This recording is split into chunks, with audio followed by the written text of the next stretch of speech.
Olá, bom dia, Marcos Amorim, da Semeadores Digitais aqui. Bom dia, professor José Dilson Amorim. Bom dia, Bruno Pita. Bom dia, queridos. Tudo bem? Maravilha, estamos hoje aqui, nessa manhã de domingo, né, para fazer o nosso 24º encontro. Maravilha. Sobre o que falaremos hoje? Ó, já puxou o caderno ali, cheio de dente, deve estar cheio de novidade para contar aí. Manda aí. Eu vou buscar dentro assim para aprender, rapaz. Sim. O que é que tem aí dentro? A parte de coisa que você tá me ligado. É igual aquele caderno que passa de mão em mão nos presidentes dos Estados Unidos. Pois é. Isso daqui eu não sei para quem eu vou passar esse caderno depois. Vai virar um livro de semeadores, né? Provável. Bom, muito bem. vai lá. Como é que se chama? Eu tinha marcado aqui uma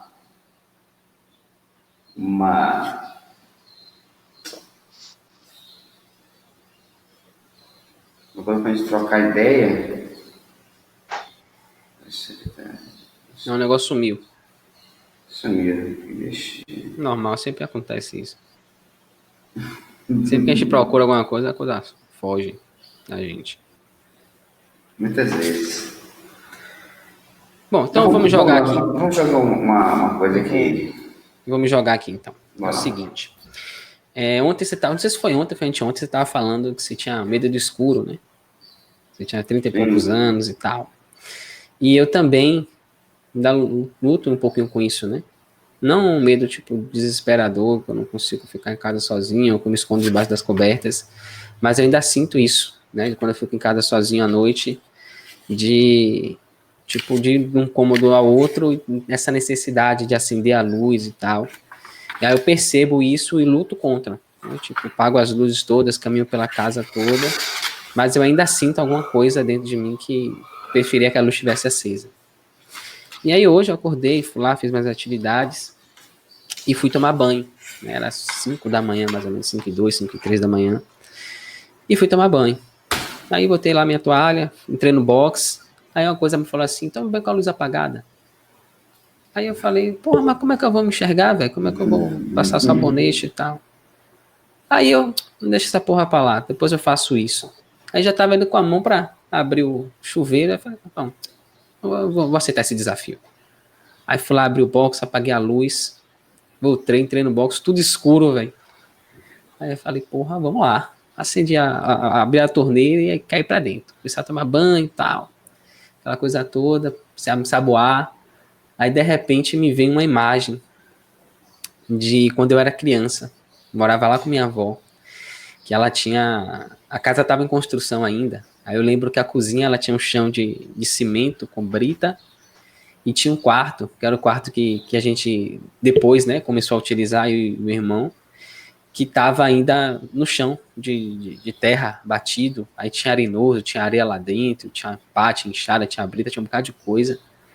E não tinha luz, né? Então tava tudo escuro. E aí eu lembro que quando eu ia no banheiro, o banheiro era depois desse quarto. Então tinha a cozinha, tinha um quarto e tinha um banheiro. E eu ia virado na porra, acendia a luz, vinha, acendia a luz da cozinha, tomava um impulso na sala e vinha, e quando chegava, passava na frente do quarto, eu dava um pulo para poder entrar no banheiro. E na volta era a mesma coisa. E aí veio muito nitidamente essa imagem, né, na minha cabeça, de que eu tinha esse medo. E depois eu lembrei de outra cena que eu tava em casa e minha avó saiu, né? Foi de noite para algum compromisso dela, eu fiquei em casa sozinho. Tava lá de boa assistindo televisão e aí a luz apagou. Velho, eu dei um pulo na poltrona que eu tava sentado. Me piquei para dentro do quarto, me joguei na cama dela, enfiei a cara no cantinho assim e fiquei assim, fechei o olho e dormi até ela chegar em casa. E aí, engraçado como vieram à tona essas lembranças, né, essas sensações. E aí eu falei, é aí que tá é aí que tá o nó. Foi aí que começou. E aí, beleza, terminei de tomar meu banho. Aí falei assim, vou trabalhar isso. terminei de tomar banho, pendurei a toalha e tal, sentei no sofá. E aí comecei a me conectar, né, com esses momentos, a voltar, quero voltar na origem do trauma, do problema, para resolver. E aí eu me vi lá, criança, né, me vi até como se fosse meu filho, Nicola.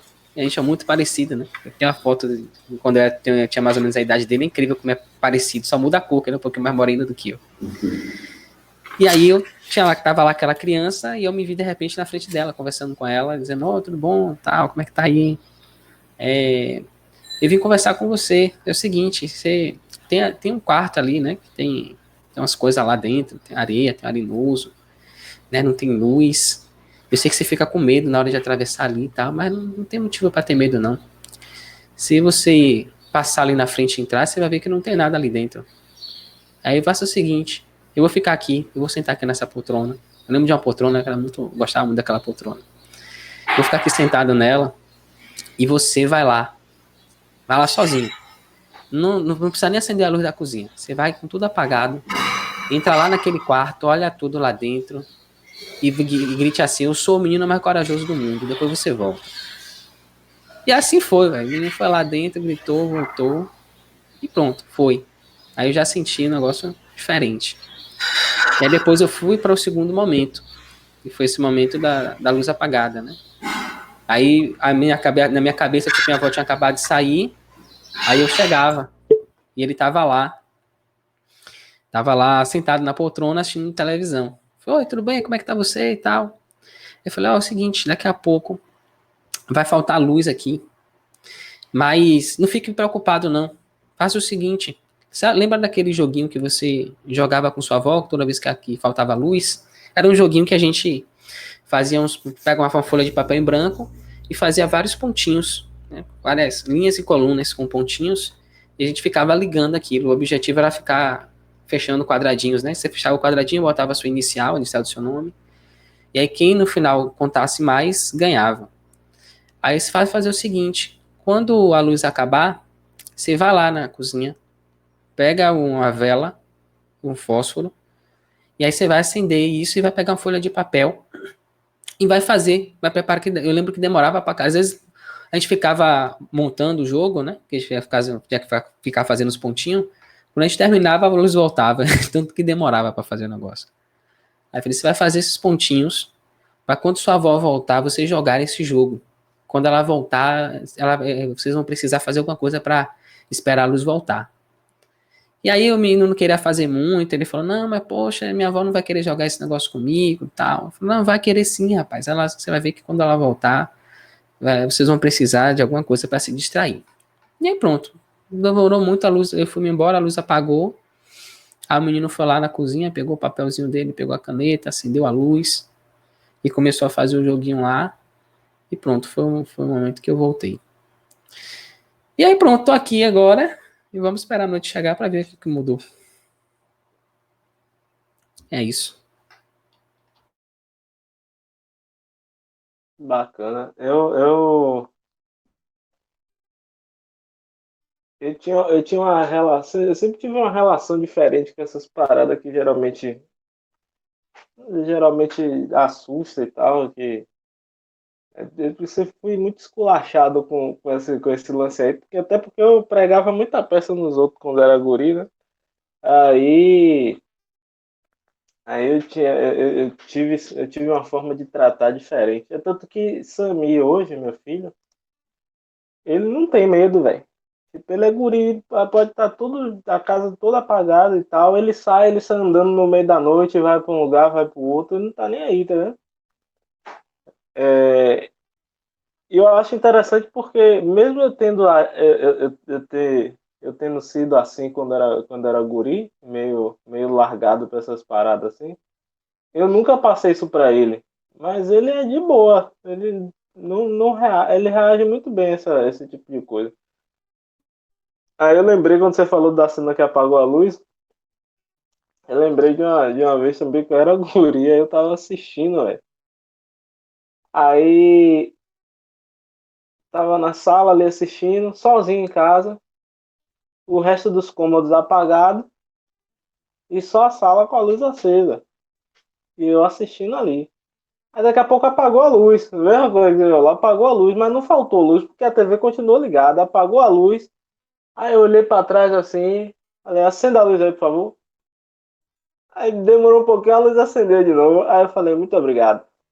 Deve ter sido algum mau contato, tá ligado? Mas, porra, imagina você tá assistindo uma parada, só apaga aquela luz ali, você já fica logo ligado. Oxi, qual foi de mesmo aí? Mas eu parei assim, falei, olha, acenda a luz, por favor. Aí acendeu, muito obrigado. Aí eu sempre tratei essas coisas assim, tá ligado? Levando na brincadeira assim, e sempre foi de boa, não, não tive muitos problemas com isso não. Meu negócio mesmo era um medo que eu tinha, que o Zé até já falou aqui no grupo, que era o medo dele também.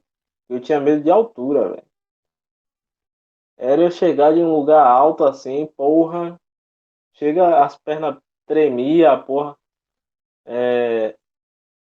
E eu nunca voltei assim para saber por que eu tinha esse medo. Hoje eu não tenho mais o medo de altura assim. Quer dizer, depende não sei em que altura até que altura eu também não vou reagir de novo, né? Porque até hoje eu só fui em alturas normais. Mas é, eu tenho uma vontade da porra de saltar de paraquedas só para poder sentir como é o lance de você pular lá do alto, velho.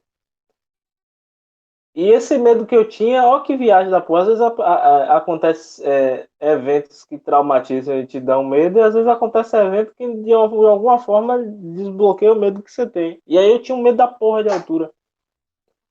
Aí teve um dia que eu tava empinando a raia, velho, em cima da laje, a laje na casa de minhas tias. Eu tava com meus primos lá empinando a raia. E aí, menino empolgado, tô vindo e andando pra trás, né? Vindo e andando pra trás, vindo e andando pra trás, vindo e andando pra trás, faltou chão, pai. Eu caí da laje. Eu caí da laje embaixo. Minha sorte foi que do lado tinha um terreno que tava fazendo uma construção. E encostado nessa casa de mexer estavam os materiais de construção. E aí eu caí por cima. E aí eu caí por cima desses materiais de construção lá. Os caras ficou tudo olhando lá de cima da laje, perguntando se eu tava bem, tava bem. Aí eu me levantei, me limpei todo. Levantei, subi de novo e continuei empinando a raia. No outro dia, assim, que eu cheguei perto de alguma parada mais alta, assim, que eu olhei da borda, eu já percebi que eu já não tava mais com medo. Aí eu falei, "Oxe, qual foi? Não sabia, não conhecia. Até hoje eu não entendo o porquê, o motivo. Mas depois desse dia que eu caí, eu perdi o medo. Até hoje eu fico na cabeça assim, pô, por que eu perdi o medo? Se geralmente você precisa ressignificar alguma coisa e tal. Isso eu pensando hoje, né? Por que aquele evento ali fez com que eu perdesse o medo? Não sei se foi o evento em si ou alguma coisa que aconteceu durante o processo, sei lá. Eu falei, pô, eu não sei, velho, por que aquilo ali foi que mudou. De repente, sei lá, na minha cabeça, fala, aí, velho, já caiu, pronto, é isso aí, a altura é isso aí mesmo. Você vai cair, você vai se machucar, mas depois você levanta e vai embora. Tipo, é como se visse assim, ó, caiu, tá vendo? Não morreu, ó. Porra, não morreu, tá vendo? Já pode partir pra outro. Depois desse dia eu perdi o medo, velho. Aí, aí foi muito louco. E assim, geralmente é o que eu falo pra alguém que externaliza algum medo assim, é o porquê do medo, velho. Às vezes você falou aí do lance do quarto e tal, mas por que o medo do quarto? Não, medo do escuro e tal, no medo do quarto, e passar na frente do quarto. Mas por que passar na porta do quarto? Achava o quê? Que tinha alguma coisa ali dentro? Que tinha alguma parada que ia te arrastar lá pra dentro do quarto, alguma coisa assim? Tem o porquê, né? E é por isso que eu falo pra. Também outra coisa que eu nunca fiz com meu filho, esse negócio de ficar nessas viagens maluquice do caralho. Chegar assim, ó, se você não fizer tal coisa, de madrugada vai vir um bicho e vai lhe pegar. Olha que maluquice da porra. Você vai ficar fazendo isso pra criança, você vai encher a criança de bloqueio. Vai vir um bicho aí debaixo da sua cama, vai puxar seu pé. Quando eu vejo gente fazendo isso, velho, não faço isso não, pô. Você é maluco, a criança cresce e fica toda maluca aí por causa de você, quando ele tava pequeno, ficava falando essas besteiras. E geralmente as pessoas que têm medo foram causados bloqueio pelos próprios pais, velho. E chega assim, ó, o velho do saco vai pegar você na rua. Ó, velho, que velho do saco, velho. O velho vai pegar alguém na rua, enche o velho de porrada. Vai botar quem dentro do saco? Ah, não sei o que, se você não se comportar, é, vai sair um bicho de dentro do armário de noite e vai pegar você. Velho, nunca faça isso, velho. E geralmente esse tipo de bloqueio, esse tipo de medo foi causado pelos pais mesmo. Aí você tem que ver, voltar no evento em que o seu pai ou sua mãe falou isso com você. E muitas vezes não é fácil porque vem de engatilhou isso aí em um dia, em um momento muito distante que até para você recordar dá trabalho. Conscientemente de você voltar lá e lembrar, dá muito trabalho. Às vezes a pessoa só consegue fazer esse tipo de regressão com hipnose, velho. Porque foi muito cedo que a criança ouviu isso daí. Às vezes tinha 1 ano de idade, 2 anos. E aí para você voltar e lembrar o que aconteceu quando você tinha 2 anos, quando você tinha 1 ano, acontece, mas não é tão simples assim não. Muitas vezes você precisa de um auxílio aí de uma pessoa que entenda de hipnose, entenda de psicologia para poder fazer com que você recorde desse período aí. Mas isso tudo pode ser evitado, velho. A melhor forma de evitar isso aí é a prevenção, é não ficar falando esse tipo de bebê. Isso é idiotice, velho. Ficar falando para criança. E aí, muito provavelmente, ela cresce, ela não vai ter esse tipo de bloqueio. Mas é tranquilo, é o que você fez mesmo. É só voltar, ressignifica, já foi, velho. Um abraço. Segue o jogo.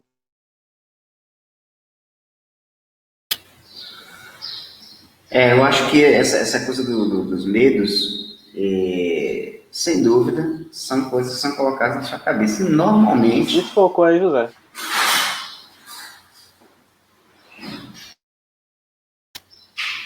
Opa, ele melhorou? Dá uma gingada na frente da câmera aí. Não precisa bater nela, não. Só vá pra frente, vá pra trás aí pra ela desfocar. Pra lá. Vamos focar, isso. Aí. Esse mesmo nada acontece mesmo. Estava falando dessa coisa dos medos, né? Normalmente é causado pelos pais, os bloqueios, né? Até a Massal até fala sempre isso. Diz que os maiores bloqueadores das crianças são os pais, e em especial o pai, que diz, né? Eu não lembro, assim, do meu pai ter feito alguma coisa assim nesse formato comigo, né? As lembranças que eu tenho do meu pai, inclusive, são poucas. Apesar de ele ter vivido comigo até uns 6 anos de idade, mais ou menos, né? Até uns 6 anos de idade. Mas eu tenho pouquíssimas memórias dele. A maioria das memórias que eu tenho é de minha mãe. Minha mãe sempre teve essa onda assim essas pegadas de o bicho, o homem do saco, não sei o quê, pá. Essas porra terminam de alguma forma ficando em você. São tantos eventos que não sei nem qual foi. Mas eu tive meio que eu mesmo, né? Tive que já trabalhar isso. Não sei como foi na época. Só um minutinho. Amor?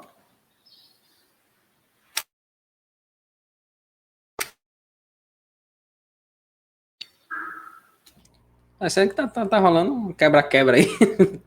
festa de casamento grego. Quebrando prato. Bom, deixa ele resolver o negócio dele lá. Enquanto isso, eu vou contar uma coisa aqui que me ocorreu. Que quando o Pita perguntou o porquê da coisa, né? Eu saquei o seguinte, que teve um filme que eu assisti quando era criança, eu lembrei agora. Foi na casa de minha tia. Tava eu, minha prima, meu primo. E era da VHS ainda, aquela fita, né? Enfim, aquelas fitas pretas lá. E a gente tava assistindo o filme, era um filme de terror, não lembro o nome. Eu sei que o nome da menina, a personagem, era Caroline. E tinha um velho que ficava querendo pegar essa menina. Aí ele ficava tentando atrair ela, o velho saia do nada, velho. Tipo assim, ela tava no estacionamento, do lado de uma poça d'água, e o velho saia de dentro da poça d'água e tentava pegar a menina pelos pés e saia puxando. Era um filme, pra mim, na época, bem assustador, né? Mas engraçado que, relembrando disso, você perguntou o porquê, eu não sinto nenhum link emocional com esse momento, né? Eu sei que, tipo, provavelmente o medo do escuro veio daí, desse filme. Mas eu não sinto a conexão com esse momento. O que eu senti mais da questão da ativação do medo, né, interno, da parte interior, foi esse ponto do escuro mesmo, lá do quarto, e de ficar, de repente, com medo de ficar sozinho em casa. Talvez eu acho que, nas duas situações, o gatilho que ativava o medo não era o quarto escuro em si, ou o fato de não ter luz em casa, era o fato de eu estar sozinho. Então, não sei o porquê do medo, né, dessas duas situações. Talvez não tenha uma causa real isso, porque eu também não lembro de ser assustado dessa maneira, né, nem por minha mãe, nem por meu pai, nem por minha avó, né. É engraçado que minha avó tocou o terror com meu pai, mas comigo eu não lembro dela ter feito essas coisas. Né, para mim foi tranquilo. Acho que a questão realmente era o medo de estar sozinho no escuro, né? Talvez a questão de uma coisa que até hoje eu percebo que é você olha para alguma coisa e aquilo tem um formato diferente quando está no escuro. Eu lembro de uma vez que eu estava aqui em casa e a gente tem um cabideirozinho, né? A gente coloca chapéu, bolsa, essas coisas e tal.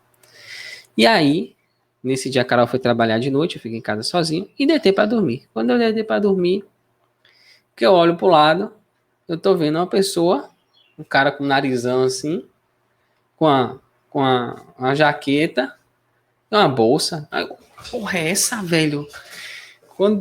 Aí eu olhei assim e fiquei observando que porra é essa. Aí quando eu fui ver a maneira como a gente tinha organizado as coisas lá no cabideiro, parecia que era uma pessoa, velho.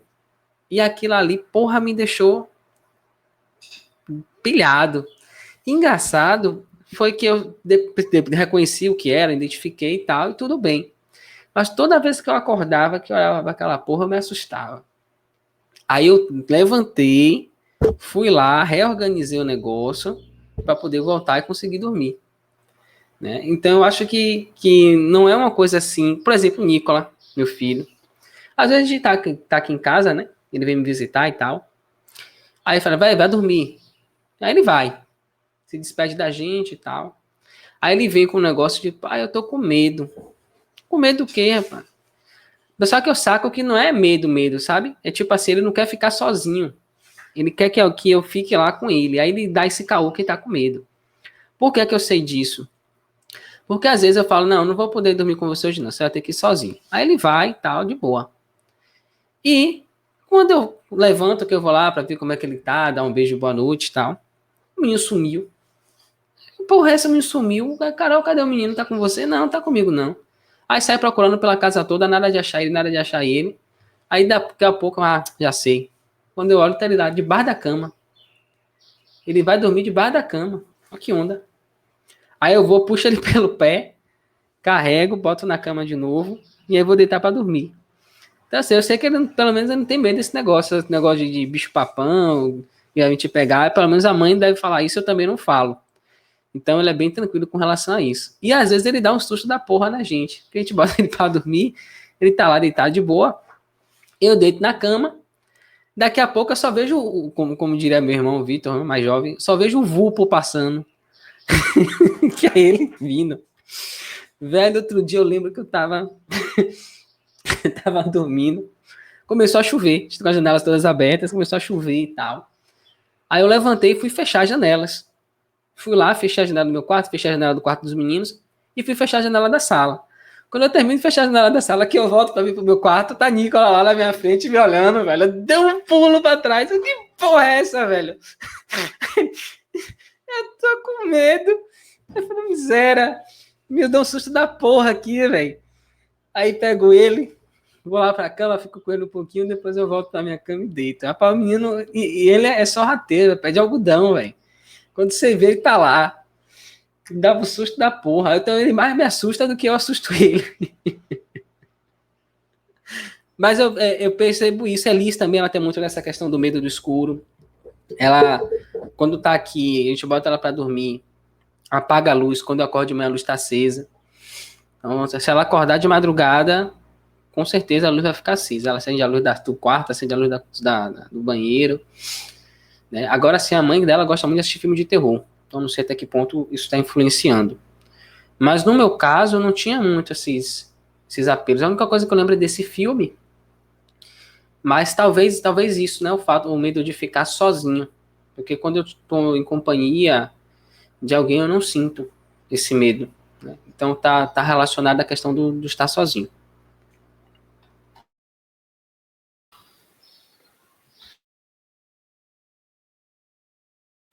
É você, Lindão, se joga. Sou eu, pronto, beleza. Aí tá bom.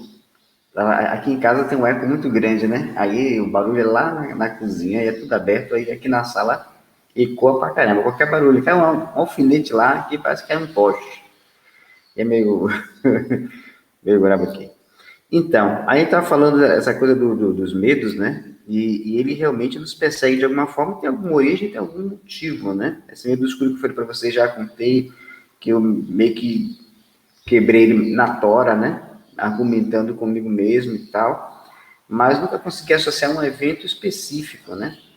Mas vários eventos e tal, e foi uma coisa que eu terminei superando, encarando, e isso, tá vendo, terminou abrindo para mim, caindo uma ficha, de que todos os medos, na verdade, você precisa encará-los de alguma forma. E é que nem, porra, discutir com alguém. Porra, eu tinha o maior medo de discutir com alguém. O que quer que fosse, né? Conflitos, né? Porra, dava voltas para evitar qualquer tipo de conflito. Que é uma espécie de medo também. De você se impor, de você colocar, você se contrapor a alguém.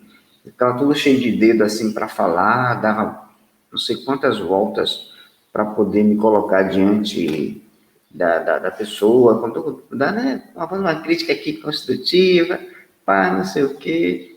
E essas coisas todas, tanto o medo de escuro, ou esse medo de conflito, sempre eu tive essa coisa. Depois isso, eu fui quebrando isso aos poucos.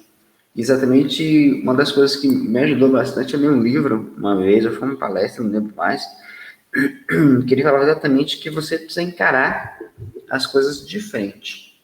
Precisa encarar assim, e já foi, chega lá e tal, mesmo que você perca de alguma forma a discussão, mesmo que você perca de alguma forma na briga ali, você tem que encarar essa porra e acabou.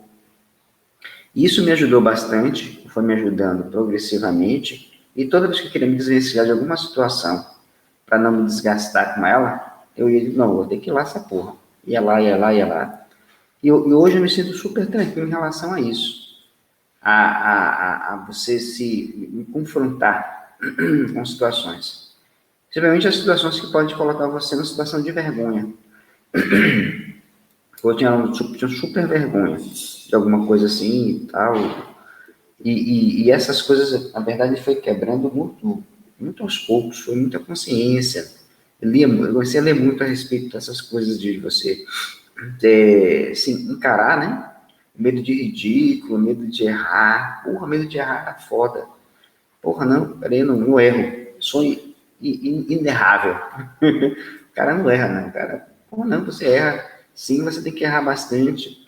E hoje, muito, Marçal bate muito nisso. Rapaz, você tem que errar mesmo, velho. Errar faz parte. Só erra quem faz. Tinha um amigo meu que falava isso.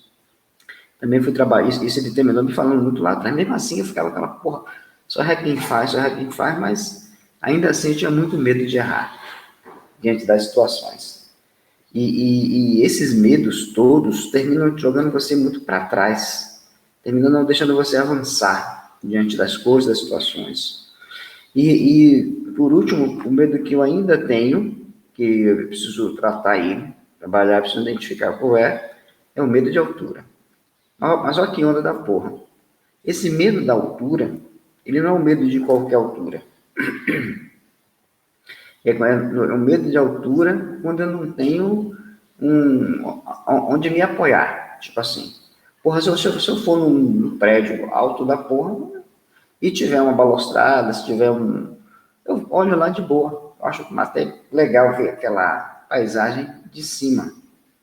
Mas quando é uma coisa completamente solta, como foi o exemplo que eu falei para você do Capão, na Pedra do Capão, porra, velho, mesmo me arrastando para ir, eu não conseguia olhar para baixo. Até hoje, quando eu me lembro da sensação, ainda sinto aquele temorzinho, né? E aí, pô, tem um amigo nosso que foi com a gente, até a gente ficou até com medo dele, porque ele estava passando por uns problemas de depressão, não sei o que. Até a gente levou ele para poder, porra, ele tá com a gente. Rapaz, quando o cara chegou na beira do barranco, rapaz, aí foi que a porra do coração quase sai pela boca. Quando eu vi ele assim, tal, eu, caralho, velho. Aí ele chegava assim, olhava, fazia assim, olhava, pá. Aí amor falando, aí amor desesperou também. Eu caralho, velho, esse cara se jogar daqui de cima, fudeu. Eu fiquei assim, desse sentimento. E até esse sentimento de medo, ele se projeta também em relação ao outro. Então não é uma coisa que fica só comigo, porque eu tenho medo de chegar ali. Mas se você chegar também próximo a uma beira assim, que você não tem nenhum amparo, porra, velho, aí o coração chega a acelerar assim, de um jeito que eu não sei entender. É uma coisa que eu ainda preciso trabalhar. Eu quero voltar lá como falei para vocês, nessa pedra. Eu quero encarar ela, quero olhar ela lá e tal. Mas, claro, eu preciso trabalhar também isso, para a origem disso, ver qual esse ponto, né, que me coloca diante dessa situação. E como eu falei, não é um medo assim qualquer, de altura qualquer. É exatamente o medo diante de você não ter com que se amparar. Então, essa coisa do amparo pode ser alguma coisa ligada a esse tipo de medo. Você está sempre amparado diante de situações como essa. E que, tipo assim, porra, não, você tem que encarar essa porra sozinho, você não tem ninguém para te apoiar, te segurar no seu pé para você não descer lá. Mas é uma coisa que eu ainda tenho, assim, uma insegurança gigante. Pelo menos eu acho que ainda tenho, né? Obrigado, meu amor. Uma insegurança gigante, velho, diante dessa coisa da altura. Mas o medo, ele é implementado, com certeza são eventos na sua vida que te colocam diante desses medos. Eu estava aqui, Marco estava me falando agora do cabideiro, me lembrei que eu também passei por isso também, a mesma coisa. E, sei lá, uns 5 anos atrás. Esses cabideiros são assustadores, isso é coisa do diabo. Que eles têm um monte de coisa lá, né? Aí eu me lembro que tinha também o cabideiro em casa, que eu deixei ele lá, e porra, tinha um chapéu de palha, né? Esse chapéu, esqueci como é que chama ele lá. E aí eu cheguei e botei nessa porra desse cabideiro, velho. E aí botei as roupas também penduradas. E pelo dia que eu acordei de noite, também assim, papai no banheiro, quando eu olhei, velho, aí eu olhei e vi uma pessoa, velho, de chapéu, olhando pra mim. E aí, rapaz, aquela porra de coração, velho, deu aquela acelerada, falei, porra, invadir a casa, velho. Aí quando eu dei aquela primeira olhada assim, porra, aquele susto da porra, e aí eu digo, porra, o que eu vou fazer? Eu caí pra cima, vou fazer o quê? Aí eu fiquei assim olhando e ficava estático. Aí eu falei, não, essa porra tá... Aí foi acender a luz. Porque depois daquele evento que eu tive, eu passei a dormir com a luz apagada. Né? Então eu só durmo com a luz apagada hoje. E aí, beleza. Então estava tudo muito escuro. Na verdade, tinha uma fresta que vinha de fora, assim, da rua, do poste, e que fez essa projeção. Caralho, velho. Mas o beleza foi isso, que a porra ficou estática, entendeu? Eu falei, não, deve ser alguma zorra aqui. Aí eu acendi a luz quando fui ver a porra do cabideiro também. Eu vou desarmar, falei, não, eu vou desarmar, tirar esse chapéu daqui, e vou desarmar, vou botar do lado. Que isso daí dá uma impressão da porra quando você acorda, assim, meio grog, e aí você se confronta com a porra dessa daí. Então, essas projeções, elas são incríveis. Então, de alguma forma, os medos são projetados diante de você. E isso, assim, do nada. Eu me lembro, outro dia eu estava conversando aqui, minha esposa estava me contando, com o Lucas, né? Que é o filho dela, e meu filho também agora. E aí, ele era garotão, assim, chorava muito, né? Ele disse que uma vez ela tava lá, estava conversando, daqui a pouco ele chorando, chorando uma porra. Ela falou assim, lá vem a manteiga. Quando falou lá vem a manteiga, velho, ele olhou para trás assim, deu um pique, velho. Porque naquele momento ele achou que a manteiga era algum bicho, alguma porra que vinha atrás dele. Ele deu aquele gás, velho. Ele falou assim, lá vem a manteiga, velho. Desesperou. Aí me pegar essa manteiga aí. Que porra é essa? Aí até a gente abusei, lá vem a manteiga. Mas, assim, são coisas da porra, velho. Imagina quanta coisa vem na mente da gente. A gente, porra, construindo ainda ali em fase de construção, no processo de absorção. E essa fase, até Marcelo está falando sobre isso, né? Que na fase de 0 a 7 anos, você é uma draga de absorção, né? Então, você absorve tudo. Você não tem aquela coisa do processo de repetição para aprendizado que acontece com a gente hoje, por exemplo, depois dessa idade. Então, tudo que você, ao seu redor, você capta, inclusive uma idade super sensível, todo mundo devia saber disso, velho. Os pais deviam ser orientados, assim, em relação aos seus filhos, em relação a isso, porque é uma fase que ela é uma fase muito significativa. Talvez a vida inteira daquela criança, ela vai ser moldada naquele momento da vida, que vai dos 0 a 7 anos. Claro que tudo pode ser ajustado depois, mas imagine se você pudesse utilizar desse momento para você botar uma criança para aprender línguas. Porra, tem criança que aprende com essa idade mais de um idioma, 2 idiomas, 3 idiomas, muito facilmente porque a absorção que ela tem é gigante. Depois, para a gente aprender um idioma, é foda para você aprender, por exemplo, né? Então, todo o processo de aprendizado termina sendo muito forte nesse momento. E, automaticamente, os medos podem nascer naquele formato. E aí você tem a coisa de restringir os seus filhos, de alguma forma. A restringir isso, restringir aquilo. Não, isso pode, isso não pode, isso aquilo, aquilo outro. E você não... E vem aquela coisa que Peter, de vez em quando fala, Marcos fala também, que é aquela coisa de você não atrapalhar seu filho. E, tipo, se você já viu mais de um cara falando isso, se você deixar o seu filho completamente à vontade, ele vai aprender a porra toda sozinho. E é um processo tão dinâmico, né, dele para eles, que até sem querer eles aprendem. Aí, porra, a visão deles, a audição, todos os sentidos deles são muito aguçados. Aí você vê, por exemplo, alguém, né, vamos conversar aqui, aí tem uma criança ali do lado. Não, ele tá brincando com o carrinho dele ali, tá brincando com a boneca dela ali, tá lá, nenhuma, vamos trocar uma ideia aqui. Porra, velho, ele tá absorvendo a porra toda. Que a percepção deles é muito grande naquele momento. Então, até o que você fala, o que você pode falar, o que você não pode, alguma coisa de restrição, de medos, de situações, então ele absorve absolutamente tudo que você tiver, o que estiver acontecendo ao redor. E essa coisa de você dar liberdade para os seus filhos é algo que termina sendo muito, muito importante para eles. Eu não tinha toda essa psicologia na minha época que meus filhos eram crianças, mas uma coisa eu aprendi que era, na verdade, ter uma relação meio de igual para eles, uma relação de trocar ideia. Até um determinado momento, tem um negócio de chulep, mas de um momento para cá eu falei, pô, não, agora já era dia de trocar ideia, cara. Vamos trocar ideia, vamos argumentar, vamos dizer assim, ó, cara, se você fizer isso aqui, você vai dar isso aqui, vai querer aquilo lá. Você quer o quê e tal, vai que caminho. Olha, responsabilidade, cara, você tem que ter responsabilidade. A responsabilidade envolve escolha e a escolha que você tomar é sua. E não vai colocar essa... porque fulano disse, fulano aquilo, por isso que eu fiz. Não, problema seu. Se você tomar decisão, você toma a sua decisão, mas você assume também sua porra do seu erro. Não falava assim, só seu erro, mas falava assim, seu erro e tal, e você vai seguindo o seu negócio. E isso a gente foi, porque, tipo, foi uma coisa que eu aprendi na minha vida e que eu passei para eles. Eu aprendi muita coisa com minha mãe, mas de um determinado momento para frente, eu precisei me libertar, tanto que saí de casa muito cedo, 18 anos já vazei de casa. Minha mãe sempre foi muito protetora e tal, aquela coisa toda. Achava que o mundo ia ter outra coisa a mais para me mostrar. Não que ela não tivesse razão de muita coisa. Depois você descobre que sua mãe ou seus pais, a depender da sua situação, tem razão de muita coisa. A gente estava discutindo sobre isso essa semana.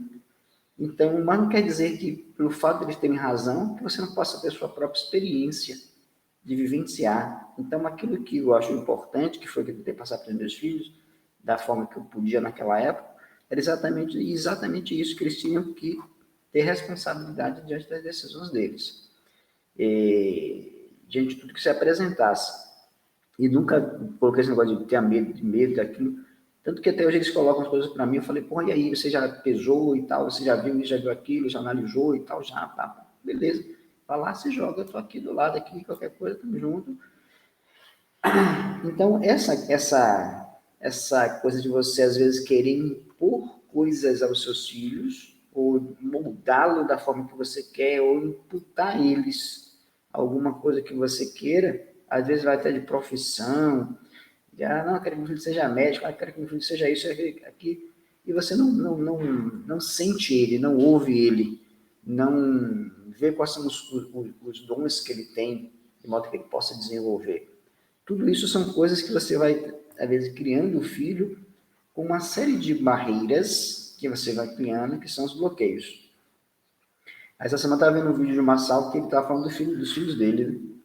Se o filho dele resolveu fazer, eu vou fazer um suco poderoso, aí, um suco da zorra, um suco monstro. Aí ele disse que a primeira reação dele foi assim, não vá bagunçar. Aí depois ele pensou bem, falou, não vou deixar ele desfilar, vai lá. Aí depois quando a mãe veio, o irmão estava bem ruim de acabamento, ele já foi aqui, ali e tal.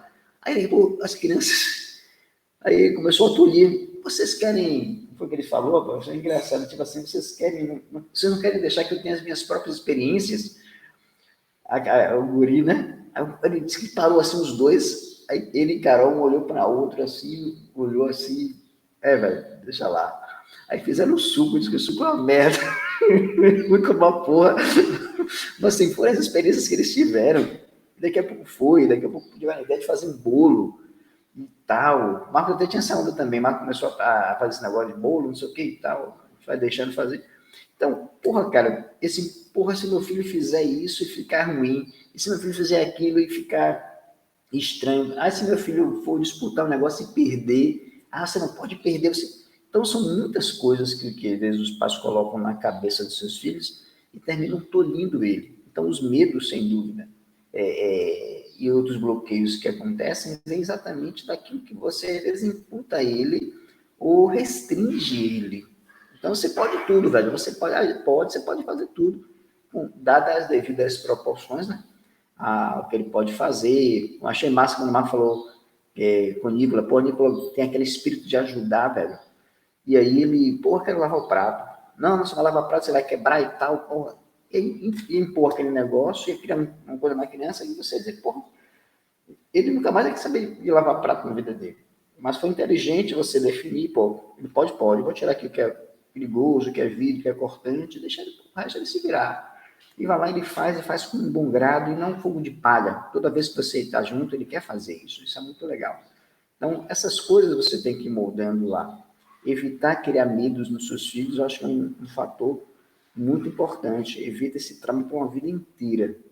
Acho que esse é um aprendizado legal que os pais deviam ter, para que eles tivessem filhos melhores. E não impor absolutamente nada a eles, dos seus desejos, de ser o que você quer que ele seja, mas que ele seja aquilo que ele se sente feliz sendo, experimentar, e dizer, isso aqui não é, isso aqui é, isso aqui é interessante, não é.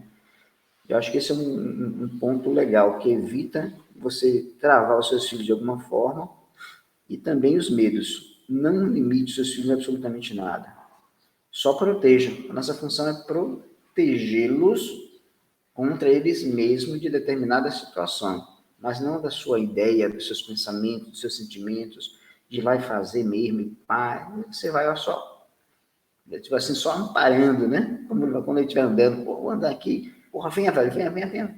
Vou cair, se cair, deixa ele cair e levantar sozinho, e vai seguir na porra do barco. Eu acho isso muito massa. Tem crianças que tem isso. A gente quer tudo tempo parar. Não, caiu, tadinha. Tava vendo o Manu, Marcos, um filme, um vídeo que mandou. Ela começou a dar os primeiros passos. Manu é a minha última neta, né? Até então. Então, são 7, né, no total. E aí, ela, quando ela deu os primeiros passos, ela levantou, segurou sobre um sofá, ela veio em direção à mãe dela. Eu achei muito boa a atitude também da mãe. Quando ela veio, caiu. Porque ela caiu, aí a mãe ficou esperando. Ela mesma levantou quase que imediatamente, foi de novo, e titubeou e foi novamente. Então, essa coisa de você, não, velho, você cair, você vai levantar e vai seguir. Então, esses pequenos insights que você for dando ao seu filho, isso você vai criando um ser humano mais forte, um ser humano mais otimista, um ser humano que acredite mais nele e evita esses medos. Esses medos, com certeza, não são só pequenos traumas, são coisas que podem definir a vida inteira do seu filho. Acho que é isso aí, Renan. Eu achei engraçado quando o Marcos falou do cara lá, do cara do narigão no quarto. Você jogava Street Fighter, Marcos? Já jogou alguma vez na vida? Já, Pois já. é, você recebeu a visita de Akuma no quarto e você nem sabia quem era. Logo na mesma hora veio a relação na cabeça. Falei, porra, Akuma foi visitar o cara e o cara tá se assustando com a Akuma. Olha que é a oportunidade da porra de trocar uma ideia. O cara veio só do inferno, né? Isso é um detalhe besta. Rapaz, eu tava aqui parando para analisar algumas coisas enquanto vocês estavam falando aí. E aí eu percebi que o medo do escuro, ele tá intimamente relacionado ao medo de arriscar, velho. Quando você tem esse bloqueio aí do escuro, no restante da sua vida, tudo que você precisa arriscar que você não conhece, você não enxerga, fudeu, você vai ficar parado, você vai travar, você não vai arriscar porque você tem medo de escuro, velho. Na verdade, o escuro não é por ele em si que te causa medo. Você sempre tem medo de alguma coisa que possa estar no escuro. Não é só do escuro. É porque você não consegue ver. Então, quando você não consegue enxergar o que está ali claramente, você fica assustado, você fica com medo. E aí vai acontecer isso em qualquer fase da sua vida em que você precisa tomar uma escolha com base em uma coisa que você não sabe se vai dar certo ou se vai dar errado. É o que a gente chama de tiro no escuro, né? Você nunca vai dar esse tiro se você tiver medo de escuro. Sempre que precisar chegar, quando chegar nesse cruzamento aí, você não vai passar. Você vai chegar ali, você vai voltar, vai recuar e vai, pô, deixa pra lá. Quando eu tiver uma outra oportunidade em que eu consiga ver muito claramente tudo que vai acontecer, eu vou lá e aposto minhas fichas naquela oportunidade. Só que aí vem um detalhe muito importante. Essa oportunidade nunca vai chegar. Porque não existe nada em que você aposte as suas fichas que você tenha controle do que vai acontecer. É tudo um grande risco. É tudo uma grande aposta. Inclusive, quando a gente fala de empreender, né? Ah, mas empreender é arriscado porque você não tem estabilidade. Meu irmão, estabilidade não existe em lugar nenhum. Nem no seu emprego que você acha que você está estável, você não está. Pode acontecer N fatores aí que te arranquem de lá. E aí sua estabilidade foi pro saco. Só que aí vai ser ainda bem pior porque você perdeu sua estabilidade, que as pessoas acham que tem quando você está em um emprego tradicional. Você perdeu sua estabilidade e você não sabe fazer porra nenhuma. Você não sabe se virar. Porque você cresceu, você se baseou na dependência de alguém fazer alguma coisa para que você tenha uma função. E aí? Quando você se vê desamparado? Você faz o quê? Não faz nada. Desespera e sai procurando alguma outra coisa. Mas e se tiver numa crise muito fodida e você não achar outra coisa? Você vai ter que se desenrolar, velho. Então, esse lance do arriscar, muita gente que tem medo de arriscar ela passou por esse trauma de medo de escuro e ela, às vezes, até ainda tem esse medo de escuro até hoje, mesmo depois de adulto. E aí ela não consegue arriscar em momento nenhum da vida. Eu, eu enxergo também a questão dos modelos, né? Que a gente falou dos maiores bloqueadores são os pais. Mas muitas vezes, né, não depende nem de você falar alguma coisa para seu filho, mas a forma com que você reage às situações, ele observa você ali e ele te tira como um padrão. Ele tira você ali como um modelo para ele. E aí ele replica aquelas suas atitudes em determinadas situações que são parecidas com a que você passou. A criança consegue identificar muito facilmente isso e aplicar aquele padrão de comportamento. E é muito importante que, além do fato de você instruir e, e falar o que deve ser feito, o que não o que deve ser feito, mas o que não deve, mas o que vai ter de consequência baseado naquele tipo de atitude, para ele conhecer a consequência e ele tomar a decisão se ele vai querer fazer ou não. Por exemplo, tá ali a tomada, você fala para ele, eu geralmente falo assim, a tomada ali, se ele fosse pegar, velho, se você pegar isso, você vai tomar um choque do caralho, velho. Vai doer, você vai tomar um susto da zorra, vai ficar com o dedo doendo aí, não é muito agradável não. Vai querer pegar? Se ele quiser pegar, ele vai tomar o choque dele, tá ligado? Mas lógico que esse limite aí vai até um lance que não arrisque muita coisa, também não vou deixar o menino morrer. Mas quando eu vejo que é alguma coisa besta assim, que ele, porra, você vai sentir dor, velho. Mas se você quiser arriscar, arrisca aí. E aí ele toma a decisão dele, eu só mostrei qual é a consequência daquilo. Mas, por outro lado, também, quando é uma coisa massa, por exemplo, ele estava aprendendo a andar de bicicleta. E aí ele tava com uma rodinha só da bicicleta. Aí eu falei, tira a outra, porra. Tira logo a outra. Você tá com uma só já pra andar sem nenhuma. É dois pulos. Tira logo. Ah, mas eu tô com medo. Eu falei, tá com medo de quê? Eu tô com medo de cair. Eu falei, olha pro chão aí, ele olhou. Eu falei, tá vendo a distância que o chão tá? Ele tô, se você cair, você vai cair no perto, velho. Você levanta e tenta de novo. Bora, tira logo a outra. Vou tirar. Aí eu peguei a chave lá, tirei. Velho, tirei a chave, ele foi né, titubeando e tal. Quando foi no outro dia que eu desci pro play aqui do prédio, ele já tava andando, velho. Aí eu olhei pra cadeira e falei, aí, ó, se você não tivesse tirado a rodinha, você tava do mesmo jeito de ontem aí, andando, capengando pra um lado só. Tá vendo aí que é melhor sem a rodinha? Ele é melhor mesmo e tal. E aí hoje ele anda de boa, assim, é, mostrar também a consequência positiva daquilo, não só as consequências negativas, mas as consequências positivas. Você vai cair, você vai se arrebentar, mas você levanta. Aí eu mostrava pra ele minhas pernas cheias de cicatriz. Eu falei, aqui, ó, velho. Isso aqui é tudo de queda, ó. Um monte de cicatriz de queda. Isso aqui eu caí fazendo não sei o que, isso aqui eu caí fazendo não sei o que. Aí ele fica olhando assim, mas depois que caiu, cortou, eu levantei, limpei a sujeira do machucado e continuei correndo, velho.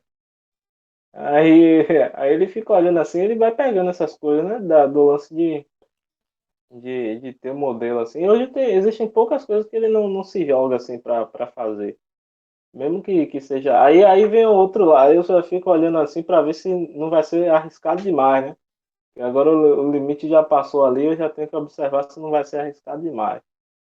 E aí eu vou ali só observando. Se eu ver que vai dar BO, aí já oriento, mas se eu ver que vai ser tranquilo, uma besteira ali, não, vai lá, velho, faça lá.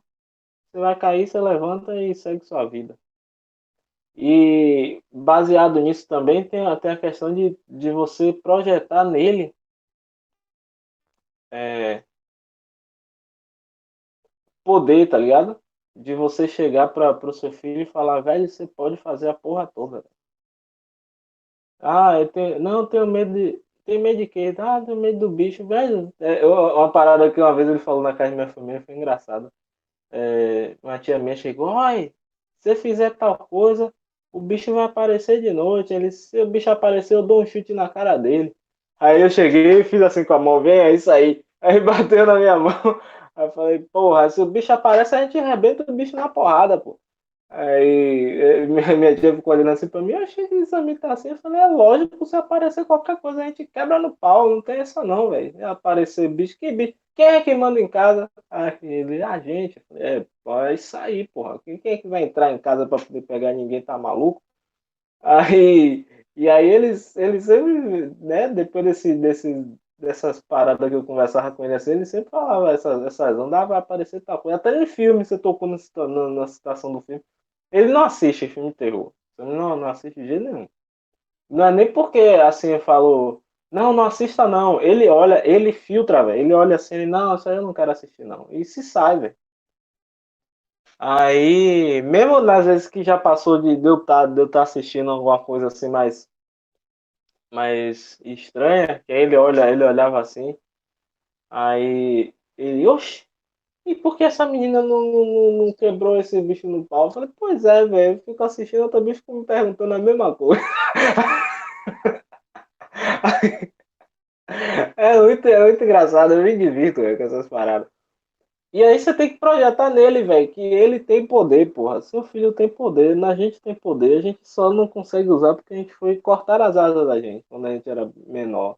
E aí a gente não consegue voar muito bem. Hoje a gente tem que aprender a desenvolver as asas de novo. As asas cortaram. Mas se você não corta as asas do seu filho quando é pequeno, ele voa, pô.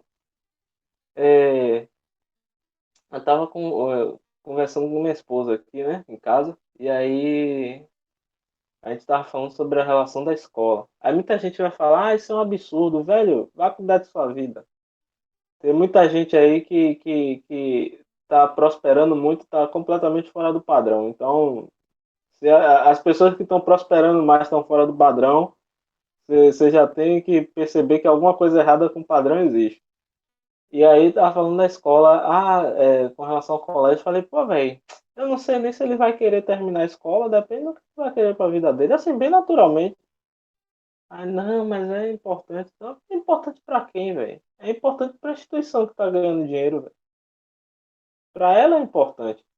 Pra você, se a sua prosperidade não depende daquilo ali, joga pra cima, velho. E segue o barco. Aquilo ali não é impeditivo pra nada, não. A gente vê exemplos de pessoas que são extremamente bem-sucedidas, são prósperas e não ficou presa a padrão, velho.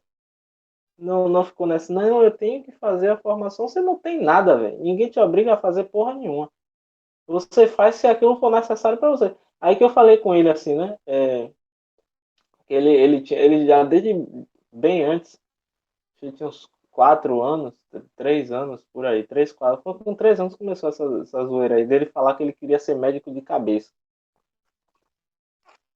Aí ele falava assim: eu quero ser médico de cabeça. Aí ele não sabia explicar o que era, né? Aí ele sempre fala: não, eu vou ser médico, vou ser médico. Aí quando ele fala do lance de estudar, às vezes ele tá meio assim para poder fazer aula e tal, fala: ó, velho. Se a sua escolha for ser médico, e pode mudar daqui para frente também, se de uma hora para outra você resolve que não quer mais e quer fazer outra coisa. Mas se só seu propósito for salvar a vida das pessoas, você exercer medicina, e nessa área que você está falando aí, que é médico de cabeça, é uma responsabilidade do caralho, porque você vai abrir a cabeça dos outros para mexer no cérebro dela. E se der merda, você vai matar aquela pessoa ali. Então, se você quiser fazer isso, você vai ter que se especializar muito. Esses tipos de atividades, aliás, todas as atividades você tem que se renovar constantemente. Mas no que se diz respeito a tratar de uma vida diretamente, se a vida da pessoa está na sua mão ali. Se você não tiver, se você não se especializar, você não souber o que você está fazendo, vai dar ruim, velho. Você vai ter que estudar o tempo todo. Você não vai parar de estudar em momento nenhum da sua vida, velho. Você vai continuar estudando para continuar é, aprimorando seus conhecimentos, crescendo os conhecimentos para poder você desenvolver isso em ação para salvar a pessoa ali, velho. Então, se você for fazer corpo mole para poder ficar estudando, e é uma coisa que você quer, você já tem que pensar isso, é realmente o que você quer mesmo, né? Porque você vai ter que estudar e vai estudar um bocado para isso aí. Aí, numa situação dessa, que ele externalizou que ele quer ser médico, aí sim é completamente compreensível a dependência de você fazer uma formação.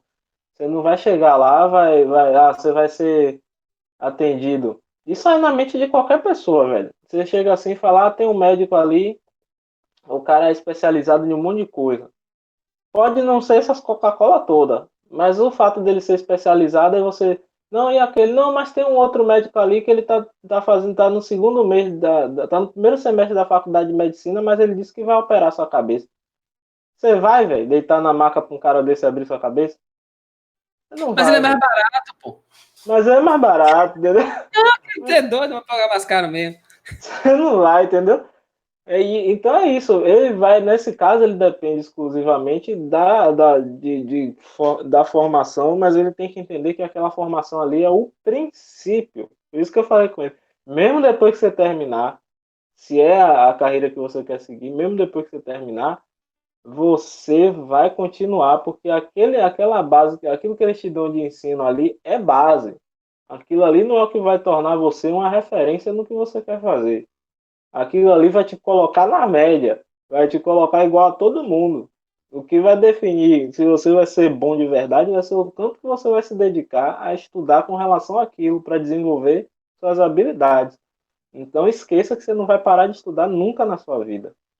Todo mundo, velho, ninguém para de estudar. Mesmo quando a gente fala assim, mas no esporte não o estudar no nosso caso é você afiar suas habilidades. Mesmo no esporte, você vê um Cristiano Ronaldo da vida, ele é extremamente dedicado a aprimorar as habilidades dele. Ele não parou nunca, velho. Ele não parou nunca e ele não vai parar. Porque é como se ele soubesse, é como se ele tivesse essa consciência, que realmente é de fato, de que você sempre pode ser melhor, independente de sua idade. Se você tiver com 40, você pode ser infinitamente melhor do que quando você tinha 30. Aí você tem 50, você é infinitamente melhor do que quando você tinha 40. Então o lance é só melhorar, porque com a idade, quanto mais idade você avança, mais conhecimento você acumula. Pô. Então você sempre vai se tornar melhor. E aí é o que eu passo, para ele. Se você quer ser referência, você quer tocar o terror aí na área que você quer, você vai ter que estudar o tempo todo. Mas se for algo que não, tipo, se for algo que o ensino tradicional só vai servir para você perder tempo, cai fora. Não tenha medo não, velho. Se sai, meta as caras e arrisque, porque se não está relacionado diretamente a uma formação,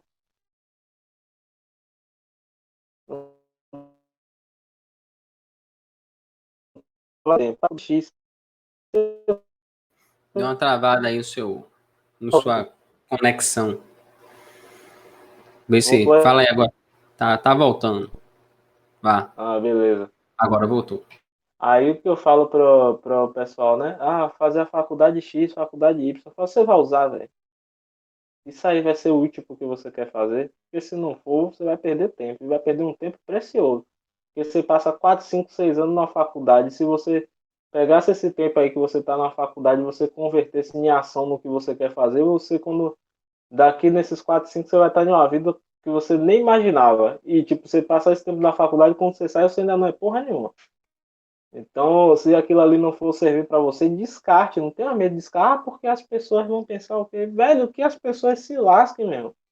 A vida é sua, você faz dela o que você quiser. Ela foi dada para você. Então, não é ninguém que tem que definir o que é que você tem que fazer. E isso tudo é baseado também, essas crenças são todas baseadas em medos, em bloqueios que foram colocados em você quando você era pequeno. Que você tem que fazer, porque se você for para tal lugar, ninguém vai te aceitar. Problema é de quem não aceite, velho. É um problema deles ali. Não vou perder tempo. Vai perder tempo à toa só porque faz parte do que as pessoas acham que é o correto? E nada, velho. Isso é besteira. Eu não passo isso pro meu filho, não. Ele é o que você falou aí.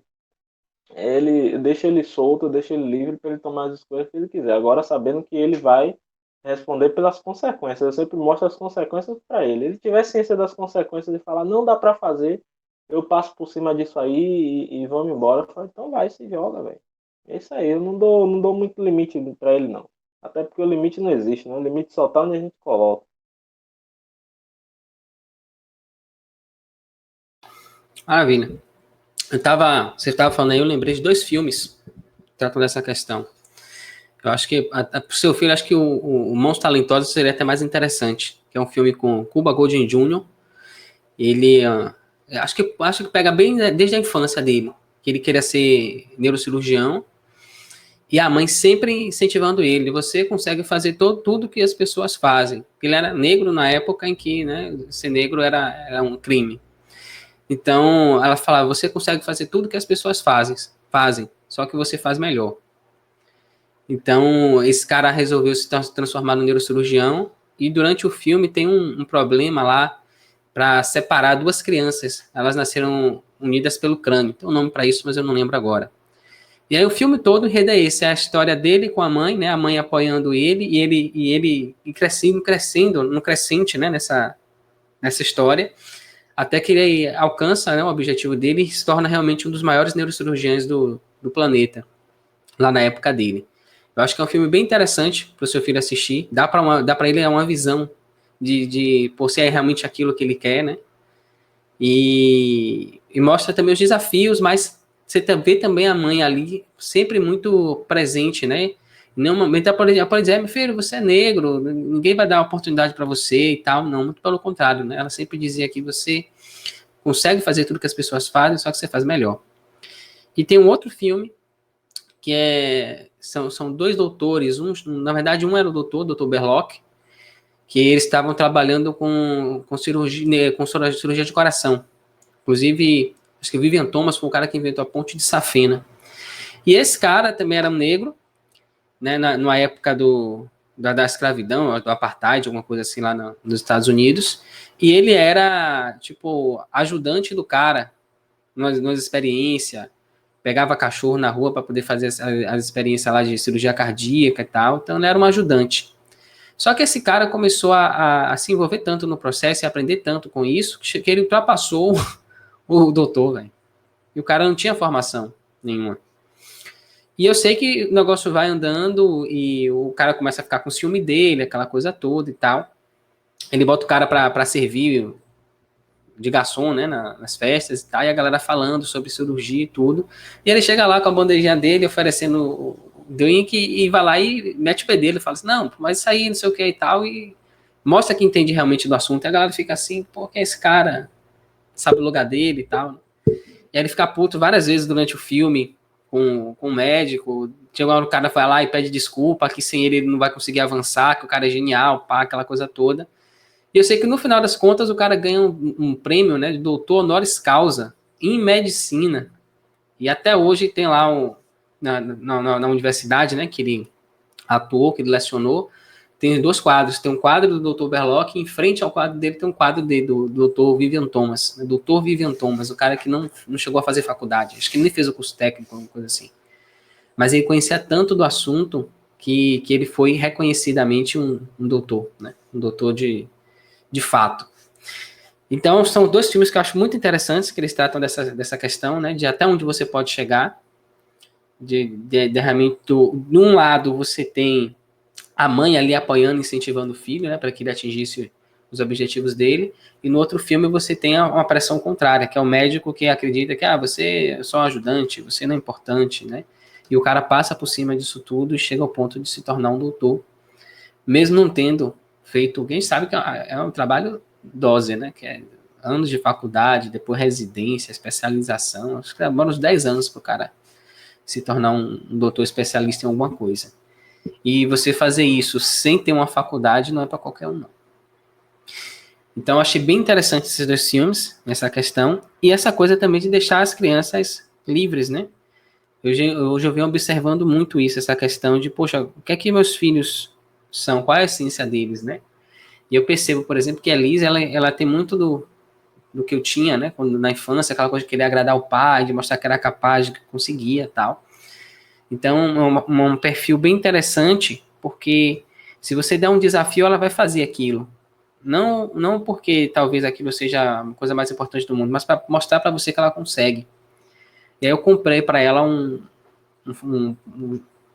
desafio, né? Um curso, na verdade, de programação.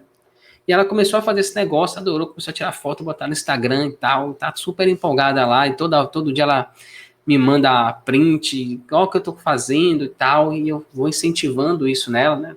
ultimamente ela até parou, tô perguntando, e aí, velho, cadê o negócio? Já fez o jogo? Manda pra mim pra eu ver. Ah, eu tentei entrar aqui, mas não deu, não sei o que, não tá funcionando. Aí eu tenho que olhar aqui até para ver o que é para passar para ela. Então ela tem essa característica, ela tem essa habilidade, né? Ela facilidade de programar, então provavelmente é uma coisa que ela tem uma habilidade, é uma coisa que ela gosta de fazer. E eu vou incentivando, né? Vou testando. Já Nicola, eu vejo que ele tem uma inteligência sinestésica muito grande. Então você dá para ele, sei lá, alguma coisa que precisa de coordenação motora, e dá meia hora, quando você volta, ele já está dominando o negócio. E ele sempre teve essa característica, né? Desde muito pequenininho. Eu lembro quando ele começou a engatear. Foi incrível, porque ele começou um dia de noite a engatear em cima do colchão. No dia seguinte de manhã ele já estava ficando em pé. Então ele praticamente não engateou. E eu achei aquilo impressionante, né? Mas enfim, o fato é que eu comecei a observar isso nele mais recentemente, né? A gente saiu para passear com os parentes aqui da minha esposa, tinham várias crianças e tinha um negócio de um skate. E todo mundo queria andar no skate. E aí passou um tempinho, as crianças enjoaram, não queriam mais andar de skate, e ele só no skate, andando no skate. Daqui a pouco ele já estava andando, já estava em pé no skate, daqui a pouco ele estava querendo fazer manobra. Isso meia hora de skate. Aí eu falei, rapaz, esse menino leva jeito pra coisa. Aí fui lá, comprei skate, joelheira, tornozeleira, pra cacete, né, que ele chama. Comprei tudo lá, paramentei. E aí pronto, tá lá na mão dele. Toda vez que ele volta aqui, ele já volta fazendo mais miséria com o skate dele. Então, poxa, ele tem essa habilidade, né? Coisas que usam o corpo. Então, de repente, dança ou algum esporte. Então, essa é a praia dele. Então, como é o trabalho que eu já identifiquei, é só dar corda. Deixar ele se desenvolver e deixar ele mesmo decidir se realmente ele quer aquilo ou não. Você vê que tem um potencial, você incentiva, mas de repente pode chegar à conclusão de que, pô, por mais que eu tenha um potencial, não é isso que eu quero fazer outra coisa. Né? Nesse momento eu só consigo enxergar os potenciais que ele tem e ajudar ele a desenvolver.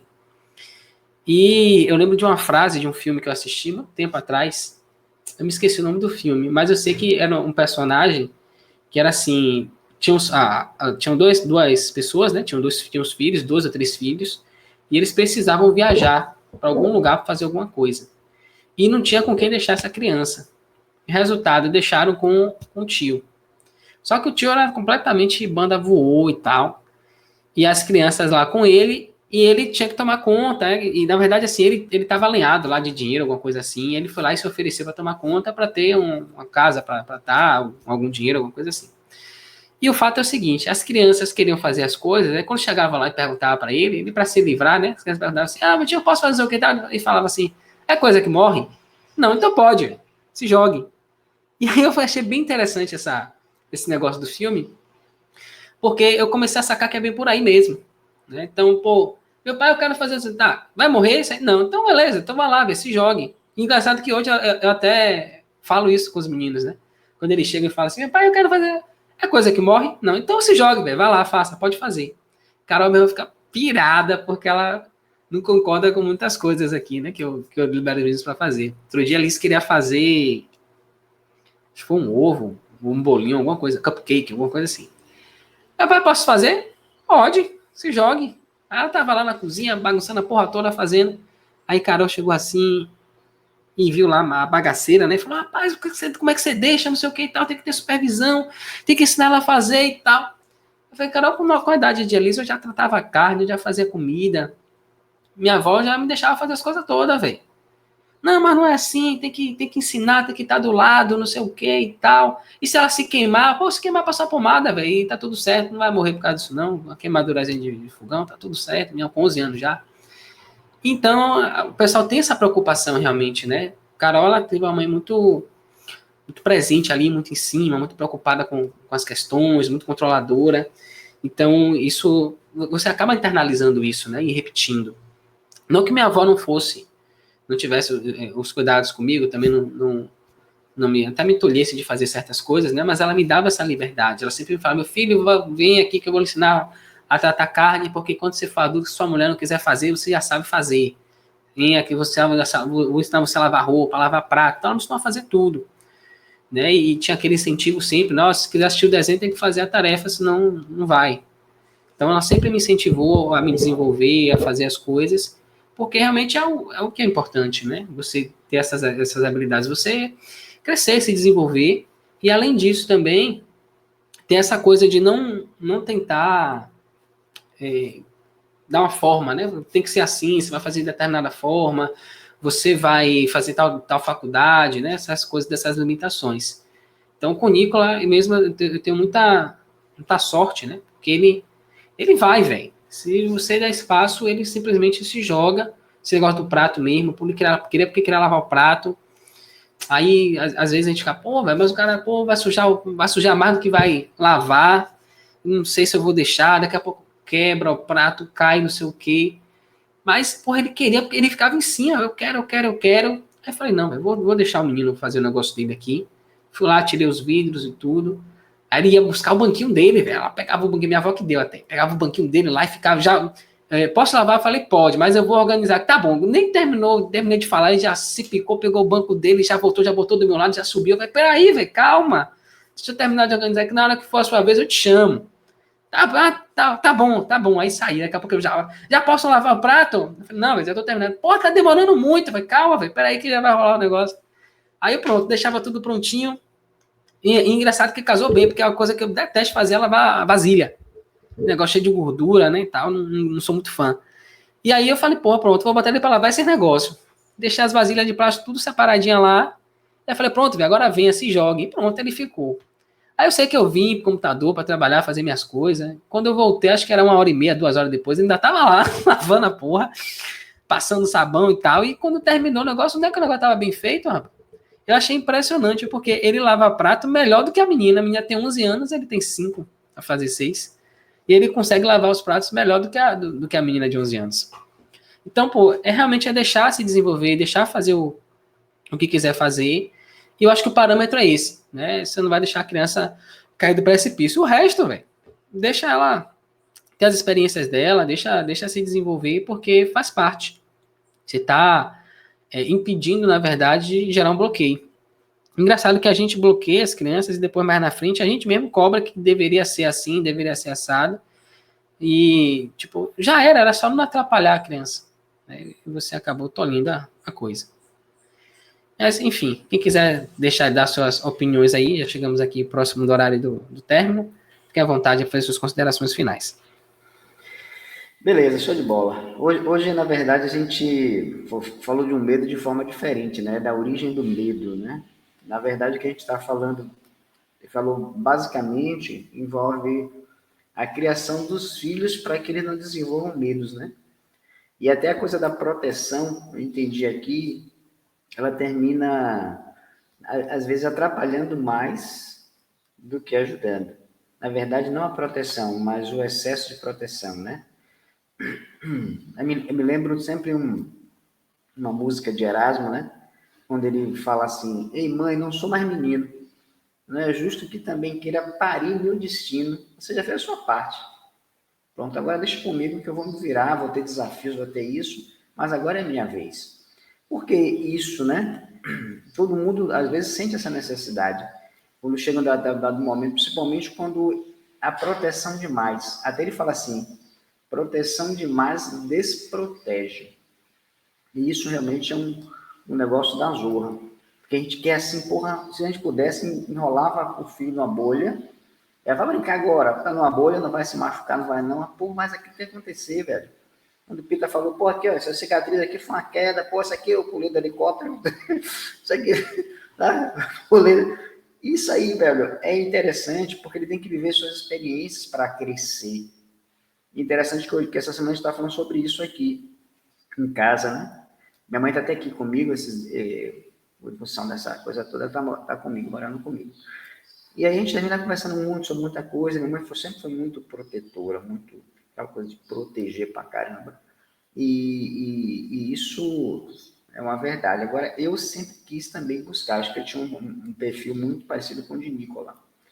E surpreendi a minha mãe o tempo todo, ela falando aqui e tal, mas só que ela foi meio que segurando a onda comigo. E exatamente porque é o perfil dela, tanto que até hoje, o cara com 53 anos, ela quer, peraí, meu filho, não sei o que, meu filhinho. Eu digo, não, velho, segura sua onda aí, que agora é outra pegada. Então, e isso, na verdade, aquela coisa da redoma, da proteção, termina às vezes desprotegendo você. Aí eu estava aqui trabalhando essa associação, né? Eu falei, porra, medo de altura quando não tem uma proteção. Então, às vezes você vai trazendo aquela, pô, não, vai ter que ter alguém que me ampare aqui, alguém que me segure, porque aí eu sei que eu não vou cair lá embaixo. Pode ter uma relação, certamente tem de alguma forma, e isso é interessante. Eu me lembro quando eu fui aprender a andar de bicicleta com meu primo Márcio, que na verdade é mais que um primo, foi um irmão, é um irmão para mim, viveu muito tempo junto. E ele, um cara super paciente, velho, que ele me deu a bike dele para aprender, e eu tinha um medo da porra de cair, velho. Aí eu fui aprendendo e tal, caí algumas vezes naturalmente, e ele com toda a paciência do mundo, até que eu consegui. Mas foi o meu grande medo, era me equilibrar, porque eu achava que de alguma forma eu ia cair, demorei muito para aprender a andar de bicicleta. E aí, assim, graças à paciência dele, foi que eu terminei conseguindo andar. E hoje eu ando, mas eu acho que eu não ando assim, porra, eu monto e sigo. Mas não sou aquele cara assim que, porra, velho, aqui, fazer uma curva aqui, não sei o quê. Quando eu fui aprender a andar de moto também, já foi outro desafio para mim. Porra, eu fui, mas tinha medo da porra, me viajar, me estabacando em algum lugar. E aí, esse medo de cair, esse medo de, porque eu não tinha proteção, era, na verdade, que sempre me deu dificuldade. Quando eu aprendi a dirigir tarde com uma porra, porque eu tinha medo de alguma forma. E olha que meu pai era um exímio motorista. Ele gostava de dirigir, toda vez que ele chegava em casa, eu ia lá dirigindo o volante dele, mas de alguma forma no caminho.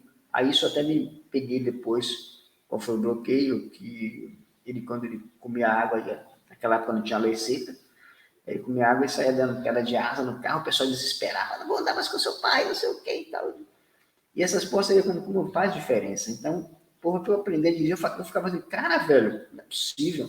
Eu aprendo porra, coisa com uma porra sozinho. Como é que eu não aprendo a dirigir alguém me dizendo como é que é? Tem alguma coisa aí que me bloqueava de alguma forma. E aí esse desbloqueio, inclusive, eu fiz 3 vezes para poder passar no exame, para conseguir passar no exame para tirar a carteira. De moto também foi a mesma coisa. A primeira vez eu saí levando a porra dos cones todo na frente e tal. Olha, aí depois eu falei, não, e sempre aquela coisa assim, o desafio não pode te prender, cara. E aí quando aquela coisa assim, não, porra, essa eu vou lá, e fui fazendo, porra, da segunda vez que eu fiz, porra, velho, eu botei pra foder. Fiz assim, um exame, o cara falou, rapaz, você fez o exame excelente. Aí eu falei, uma porra deu errado, ó. Mas só que você esqueceu de baixar a viseira. Aí perdi, porque a viseira tava suspensa, né? E por culpa do minha porra, do meu instrutor, que ele foi lá falar comigo, eu levantei para falar com ele e ele não baixei. Enfim, então às vezes o desafio termina te impulsionando e dizer, não, porra, eu vou, essa porra eu vou conseguir. E às vezes muita coisa na minha vida leva na tora, assim, tipo, porra, fazer isso aqui. E desbloqueando. Eu, porra, imaginei andar de moto na vida, aí envolveu 2 coisas. Uma necessidade, pô, eu preciso ter uma moto nesse momento da vida. E aí eu fui lá, corri atrás mas foi muito difícil, porque a ideia da proteção, pode cair, desborrachar. Então a criança às vezes não tem medo. Eu imagino o Nicolas subindo na porta do skate dele, vamos lá, quero saber, não, se caiu, eu levanto de novo e já foi.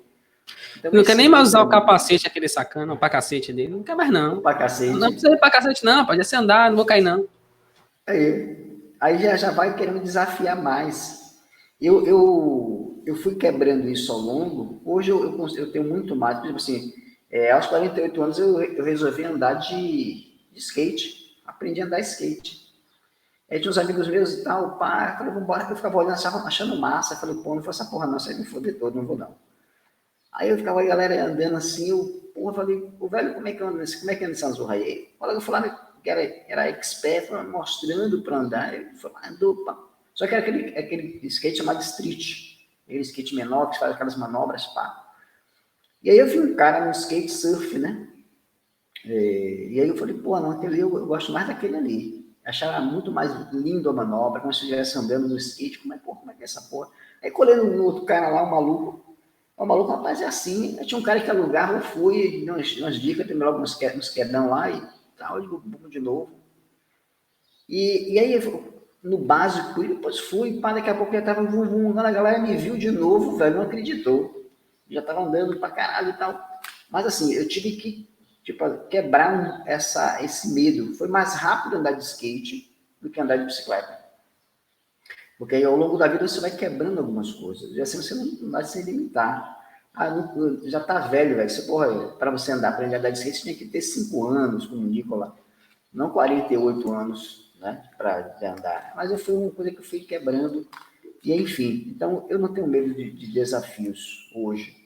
Tem algumas coisas que me prendem, que estão lá em algum lugar e que me amarram de alguma forma. Mas é sempre aquela coisa da proteção, eu entendo isso. Que é isso que, às vezes, eu sinto falta inconscientemente. Talvez esse medo da altura, por exemplo, esteja ligado de alguma forma a isso, né? Mas isso eu acho interessante quando você coloca, tira os limites dos seus filhos e coloca, na verdade, uma proteção no sentido de conscientizá-lo. Botar a medida na tomada, velho, se você botar a medida na tomada aqui, a tomada não tem essa finalidade. Para que serve a tomada? Você vai ligar aqui um ventilador, você vai ligar uma batedeira, você vai ligar uma porra assim da vida para funcionar. Você vai carregar uma bateria, agora você vai enfiar ele para quê? Você não é recarregável, pô. Você já tem sua energia natural. E vai levando assim a coisas, essa é a finalidade. Agora, se você colocar o dedo, você pode se machucar. Aí não é legal você se machucar. Porque aquilo tem uma finalidade. Então, você vai meio que trabalhando isso na figura dos filhos. E uma coisa que vocês falaram que eu achei super interessante foi aquela coisa, novamente, das palavras e dos exemplos. Então, os filhos, com certeza, irão pegar muito mais os exemplos. E você, o pai, não tem jeito, é o herói do filho. Não tem para onde correr. Isso é muito interessante. Isso é até legal. Mas aí você tem que ter um certo cuidado para você não limitar os seus filhos em cima disso. Eu me lembrava que Marcos, ele era o herói dele. Achei isso o máximo. Chegava em casa, porra, ele tinha lá, meu pai, tal, tal. E a felicidade dele e a minha, né? De ver as coisas que ele fazia e querer me mostrar. E, putz, cara, quando eu ficava feliz com as coisas que ele fazia, a alegria dele era incrível. Mas aí, eu falava assim, cara, isso é muito bom, mas é importante que ele também tenha a liberdade de criação dele, ele ser ele mesmo das coisas. Uma coisa que, graças a Deus, eu desenvolveu em mim foi exatamente não limitar ele a mim. Tipo, não, porra, meu pai sabe tudo, meu pai é o todo, meu pai é... Não é, na verdade, tudo é Deus. E você pode aprender muita coisa sozinho, e isso para mim foi muito importante. Eu ter essa consciência para mim foi muito importante para dar eles, principalmente a Marcos, essa coisa de você buscar, você aprender. Hoje Marcos é um buscador da porra, e talvez se a tecnologia estivesse mais perto dele, talvez ele tivesse sido o cara que desenvolveu o Google. Porque pesquisar é ele achou isso muito massa, aí começou a descobrir, eu fui estimulando isso também. E quando ele trazia coisas novas, eu falei, cara, isso aí é show de bola. A primeira descoberta que ele fez sozinho foi que a formiga tinha 2 estômagos. E eu não sabia, cara. Não tinha a menor ideia de que tinha 2 estômagos. E aí foi uma revista que eu assinei para ele, ele foi lá, pesquisou, e foi interessante que ele veio trazer para mim uma coisa assim, porra, meu pai só sabia que... Rapaz, sabia não. Caralho, velho, meu pai não sabe, é um negócio que meu pai não sabe. E aí foi uma festa incrível, porque naquele momento quebrou aquela limitação de que todo o conhecimento dele dependia de mim. Ele podia buscar os conhecimentos dele, a gente vibrava com as descobertas, todo dia não chegava uma descoberta diferente, e eu passei a aprender com ele. E é isso que eu acho importante nas relações, é que você tem que dar essa liberdade para os filhos e mostrar que você não é o limite dele. E é o que os mestres fazem, né? Até Jesus falou isso, olha, pessoas capazes de fazer coisas maiores do que essas. Então, da relação com os seus filhos, para você quebrar os medos e o excesso de proteção, você tem que entender que ele é dono do destino dele. E que por mais que você cuide e proteja, que é óbvio, você tem os limites, obviamente, né? Mas assim, amplie esse limite o máximo que você puder. Porque isso vai fazer com que ele seja um cara diferenciado. Isso faz um efeito gigante. E eu me lembro uma experiência, né, que nós tivemos, foi quando o Marcos resolveu deixar o curso de engenharia dele, engenharia da produção que ele estava fazendo, para ir trabalhar comigo. E aí eu falei, porra, velho, eu estava super orgulhoso, né, que ele estava fazendo, porra, engenharia, para meu filho vai ser engenheiro, com aquela coisa toda. E o Massa, daqui a pouco ele vem, pô, meu pai, eu quero trabalhar com o senhor aí. Eu falei, porra, velho, mas você estava ensinando. Aí eu fiquei assim, ainda meio que resistindo, né, porque eu achava que aquilo era importante para mim. Veja, na verdade não era importante para ele, foi essa ficha que caiu para mim. Porra, isso é importante para mim, não é importante para ele. Se ele quer mudar, uma porra tem que ser. Se pensou bem, velho, não, já pensei isso pra caralho aqui, já tô ligado, é isso que eu quero. E aí, beleza, qual é a minha função? Era não facilitar para ele, e não facilitei. Ele foi trabalhar comigo como estagiário, botei logo ele na mão de uma menina lá, que era a carrasco da porra, tomou porrada pra caralho na mão da menina lá, e tem uma vez que ele chegou chorando de raiva, a minha vontade é chegar lá e dar um monte de burro naquela mão. Mas aí eu segurei a onda e falei, cara, é isso aí, a vida é isso. Você vai tomar porrada de tudo quanto é jeito, daqui e de lá. Então você tem que aprender a tomar isso no coração ali, tá? Quebrado assim, porque, porra, meu filho, pá, aquela coisa toda, mas eu acho que ajudaria muito mais ele se eu dissesse para ele a realidade da vida. Então, se eu tomasse sempre as rédeas das coisas, sempre tomar para frente, não, deixa ele se fuder mesmo, porque ele tem que ganhar anticorpos. E isso foi importante para ele, porque depois ele ganhou mais fôlego, aprendeu a questão da sujeição, porque Marcos, pela inteligência que ele tem, e naquela época ele já se mostrava, então ele conseguiu, porra, eu consigo fazer diferente. A mulher queimou a forma dela de o fazer. E aí, porra, por que aquilo foi importante para ele? Para entender a questão da submissão em si. Mas veio chegando um momento que ele ia deslanchar naquele formato. Faça do jeito que ela está dizendo, depois você vai ajustando o seu. E aí foi e tal, aquela coisa toda, e de repente ele começou a crescer, entender, até para ele poder pegar bases. Terminou que na sujeição ele foi aprender na base.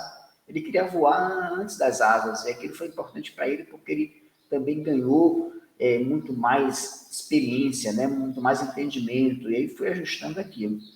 Então, enfim, ele terminou alçando o voo dele, e a decisão dele naquela época, uma decisão acertadíssima.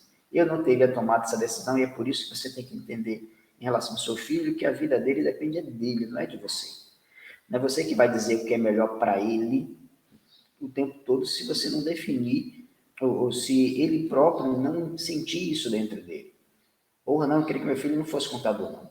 Não fosse ligado à contabilidade, não, que isso aqui é um porra, eu queria que meu filho fosse um médico da vida, um engenheiro, algo que ele pudesse ter estabilidade, até falando sobre isso. E aí, o que é estabilidade? É estável, é piso, é base. E aí você não vai para lugar nenhum. As pessoas que buscam estabilidade não crescem mais. Ela já está estável. Só que ela se contentou com o piso. Até me lembro um vídeo de Marçal que ele falou isso. Ele falou, cara, você não tem que ter teto na sua cabeça. Você tem que ir muito mais longe. E aí o bicho começou a pular, velho. Pular no palco e tentando atingir o negócio. Na hora que ele falou assim, parou, respirou, o cara deu um pulo e pá, porra do teto saiu, caiu lá, derrubou. E isso aqui não pode ser seu teto.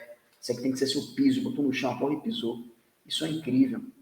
Então você não tem limites. Você não pode limitar os seus filhos de forma alguma. E eliminar os medos dele, eu acho que é super importante. E esqueça o negócio de estabilidade. Ah, seja um médico, seja um advogado, você vai ter estabilidade na vida. Não, você não tem que ter estabilidade nenhuma. Você tem que ter teto. Você é uma jequitibá, meu irmão. Você vai subir o mais alto que você puder. Agora, se você botar a jequitibá debaixo de um teto, ela vai descer em vez de subir, porque a tendência é que ela cresça.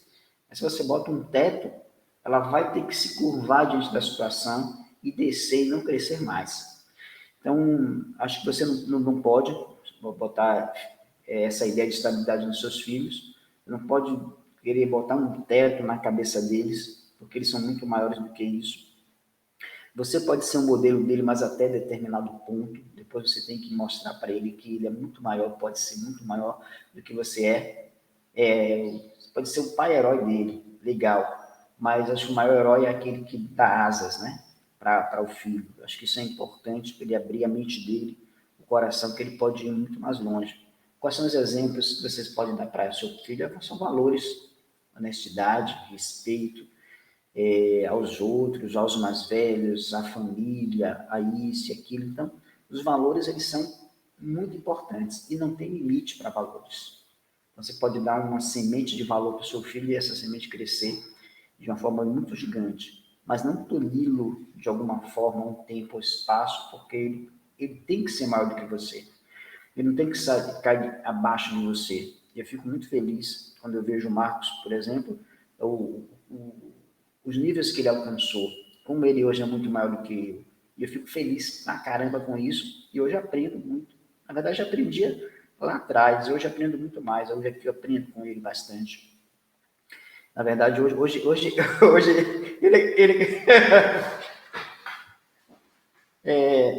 que é meu herói.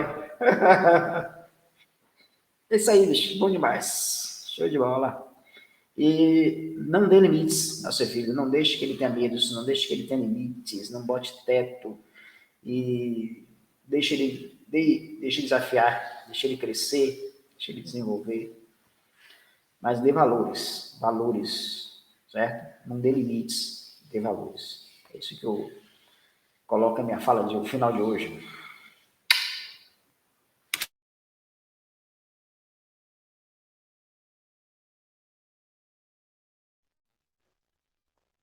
Vamos lá? Vamos, vou dar minhas últimas palavras de hoje aqui. A linha é exatamente essa, né? A gente começou falando de medo e a gente terminou falando da melhor solução para o medo, que é justamente a questão de você colocar o contraponto dele.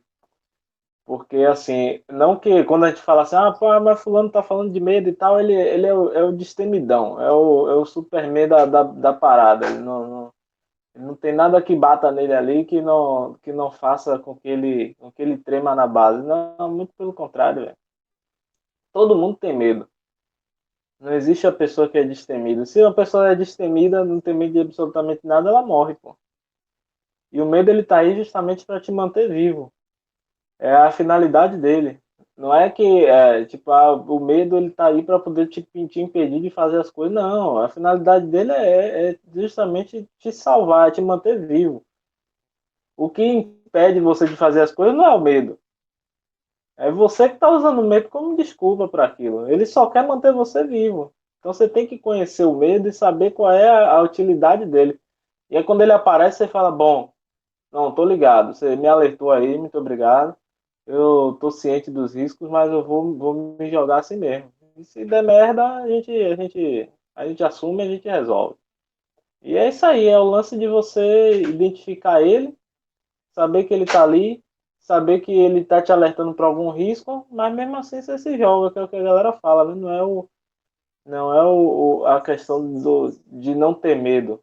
É você fazer mesmo sentindo medo. Tem um medo ali, mas você vai do mesmo jeito, porque você sabe que tem a chance de dar errado, mas tem a chance de dar certo. E se der certo, você vai ficar em um nível completamente diferente do que o que você está hoje. Então é isso. A gente começou falando do medo, terminou na.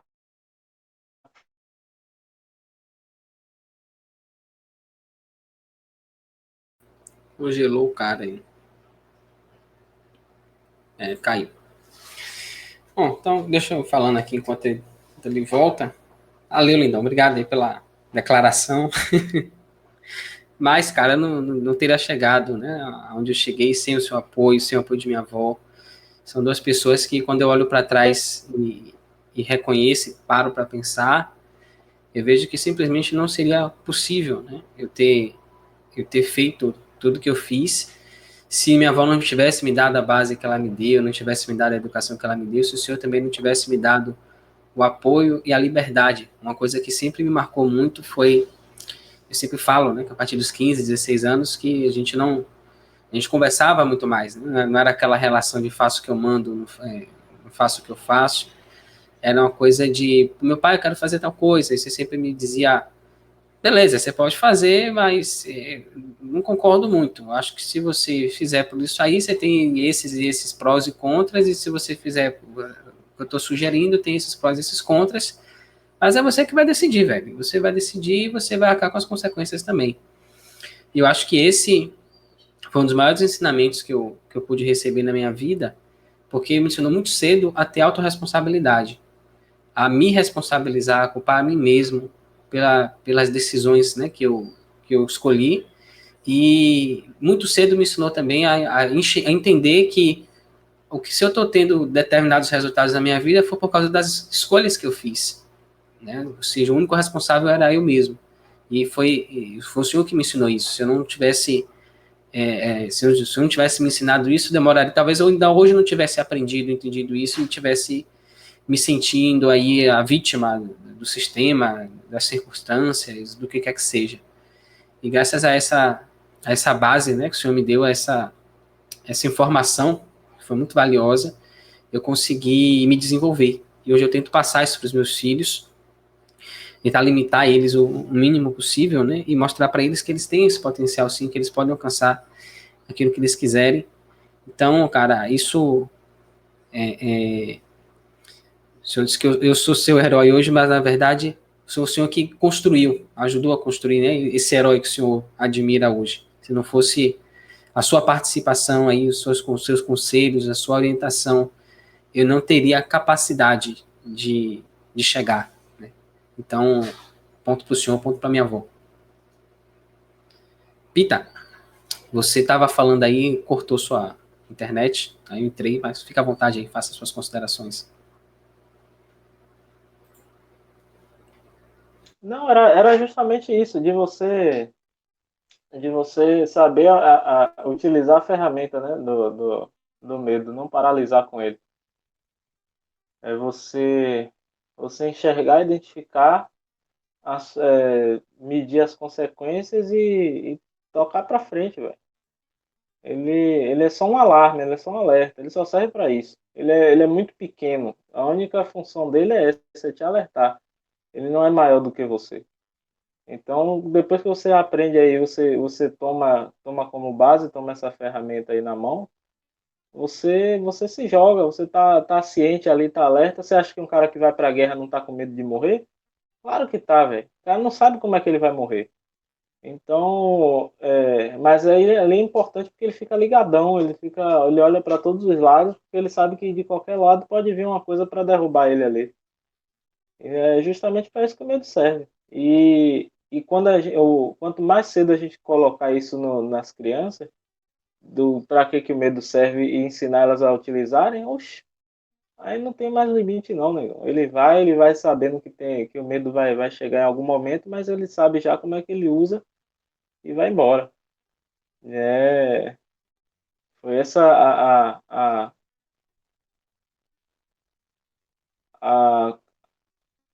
a resolução da questão do medo que eu cheguei hoje, né? De você tomar ele como ferramenta e saber utilizar e seguir seus projetos, seguir sua vida, utilizando dele só para poder te manter atento às coisas. E aí no resto é só esperar os resultados para ver o que acontece. Show de bola.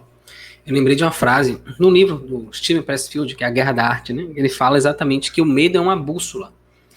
E hoje eu entendi, né? Quando você trouxe essa conexão aí do medo com medo de arriscar, né?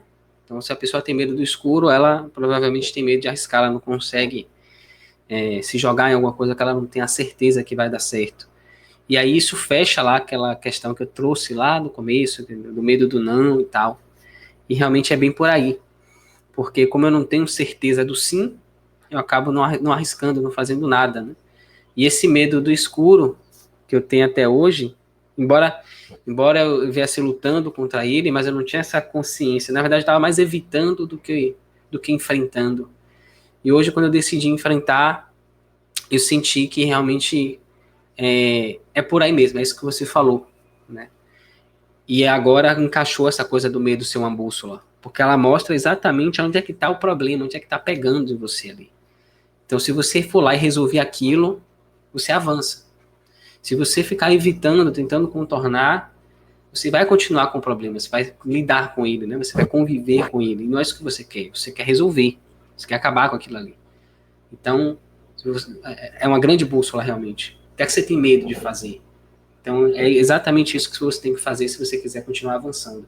Essa foi a lição que ficou para mim. Alguém quer falar mais alguma coisa? Só finalizar rapidamente, eu acho que esse resumo que o Pita fez definiu legal pra caramba mesmo. O medo é um alerta, é como um sinal, né? Que você recebe e diz assim, opa, se ligue no bagulho. Então, eu defendi aqui, junto com isso que na minha cabeça, que então o medo ele é um alerta e não é um limitador. Ah, não vá. De repente, o medo ele pode ser esse alerta e dizer, opa, realmente aqui não é melhor que eu vá. Pô, tem uma placazinha ali, opa, cerca elétrica. Então, tem um alerta. Você vai meter a mão naquela porra se você quiser. Mas tem um alerta ali. Então, o medo ele tem esse alerta. E é isso aqui. Você está com equipamento para encarar isso aqui, você pode encarar isso. Você tem as ferramentas, né? Para poder encarar essa situação. Senão, você tem que se preparar primeiro. Vai pular do morro, beleza, tem paraquedas, tem um parapente, tem alguma porra, tem voo. Se você não for, meu irmão, vai virar suco de tomate lá embaixo. A ver que é por isso que chama morro, né? Morro, é. Se eu não fico, morro. Com o devido equipamento. E aí eu estava me lembrando, Marcos, de um jogo que a gente jogava e que você descobriu como é que fazia, porque chegava um momento do jogo, que é o Prince, que ele tinha que se jogar do nada. Só que a gente ia e não conseguia ir para lugar nenhum. E, pô, como é que a gente fazia? E voltava e não sabia. E Marco descobriu essa zorra. Não sei como. Inclusive, ele aprendeu a programar o jogo, que eu não sei como foi que ele aprendeu a programar o jogo. Um negócio que eu nunca nem tinha visto nem computador direito.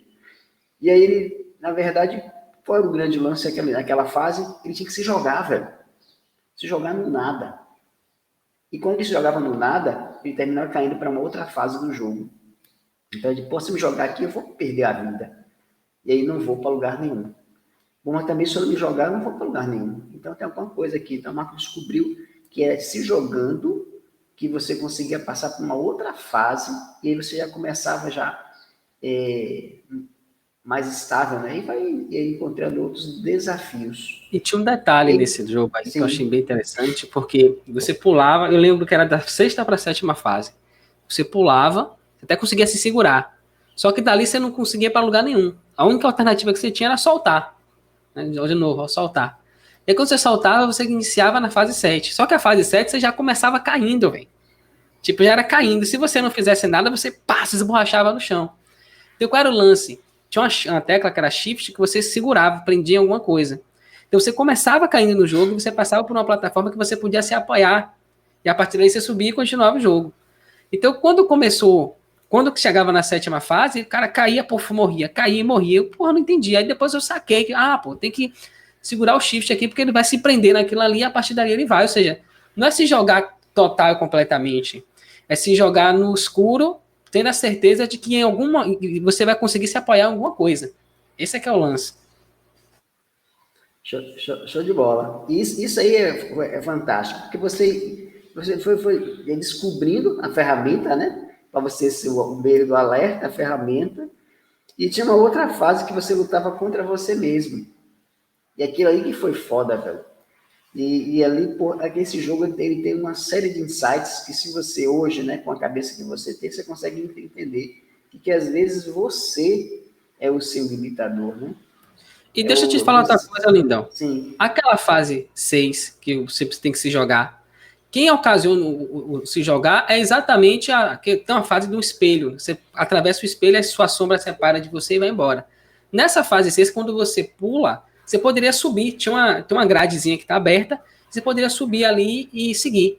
Só que quando você pula, a miserável da sombra vem e fecha a porta, para você não conseguir subir. Aí você tem que soltar o negócio. Aí cai, depois lá na frente você tem que enfrentar ela. Então ela tá sempre por ali. Os medos, portanto, né? Muito interessante. Então, eu acho, eu me lembrei disso aqui, dessa coisa de você de limitar, de medo, etc. O que você tem que encarar, na verdade. Ou você encara Claro que esse encarar, você começa a entender que não é só você se jogar, de assim, não, porra, vou me jogar nessa porra e já foi. Mas é você se jogar com consciência. Tipo assim, se eu não me jogar, eu não vou em frente. De dois, um, eu me jogo e a coisa acontece, eu me jogo e a porra não morre. Mas morre, pode morrer uma ideia, pode morrer o que quer que seja. Então você tem uma ideia e você, porra, não vou lançar essa ideia, por exemplo, porque estou com medo de dar errado. Porra, você só vai saber se vai dar errado se você se jogar. Então, e aí, se for o caso, mata a ideia. Aí isso vai terminar aqui essa conversa toda que a gente sempre tem, e sempre volta a exatamente o fato de você crescer, desenvolver de alguma forma. E aí Agora, os Lindão, medos... só deixa eu, porque eu tô lembrando muitas coisas desse jogo aqui, velho. É Na bom fase demais. que você luta contra você mesmo é interessante, porque a gente acha que é só puxar a espada e sair cortando as cabeças. Só que quando você se enfrenta e você vai lá e você atinge, né, a sua sombra, você tira 2 lives, tira o seu e é como se cada golpe que você desse na sombra tirasse 2 vidas suas no jogo. Eu achei muito interessante isso. Qual era a saída? Era você abaixar a espada e se integrar à sombra, ou seja, abraçar ela. No momento que isso acontecia, tinha um clarão, assim, o corpo ficava brilhando, sabe? Que aí na minha cabeça hoje é uma alusão à iluminação. O que é a iluminação? É você enxergar os seus pontos obscuros e integrar esses pontos até a você. E aí, a partir do momento que você integra tudo isso, você se torna único. Você não está mais dividido, você não está tentando fugir daquela parte sua, não. Agora você é uma pessoa inteira. Então, tem várias sacadas desse jogo, é muito massa. Tem mesmo. Assim, vamos voltar a jogar esse jogo, viu? Porque ele é muito interessante. Mas não vou me estender mais não, mas eu achei que me lembrei dele, e nesses insights que você foi pegando ali, e foi interessante que você começou a me ensinar. Eu apresentei o jogo para você, e você foi lá, começou a matar o jogo, velho. E aí eu ia fazendo, eu ia participando, e a gente ia jogando. Quando eu chegava em casa, velho, porra, papai, que essa fase aqui, pá, era muito massa, cara, show de bola. E, enfim, mas assim, fechando aqui a coisa toda, os nossos medos é uma consciência de, ele é um alerta, às vezes você tem que lutar, às vezes você tem que baixar a guarda, às vezes você tem que levantar a guarda, mas o que você não pode é deixar que ele te limite, né, diante da sua situação. E aí lutar contra eles, como é que luta? Aí varia. Aí essa questão de lutar nem sempre dá certo. O do escuro, porra, enfrentei, foi, mas e esse da altura? Como é que eu enfrento esse medo da altura? Encarando simplesmente ou encontrando ali quais são esses elementos de integração? E é isso aí que eu ainda é uma pergunta que isso é uma questão que eu ainda não consegui resolver, mas pelo menos eu tenho a consciência que preciso. Valeu, lindos. Obrigado, viu? Deus abençoe vocês. Mais um encontro excelente com vocês. Obrigado. Maravilha. Então, é claro que encerrada a nossa reunião de hoje, a nossa conversa, nosso 24º encontro. E amanhã estamos aqui novamente nesse mesmo horário para o 25º. E a gente vai descobrir o que é que vai ser. Um abraço a todos. Até amanhã. Tchau, tchau.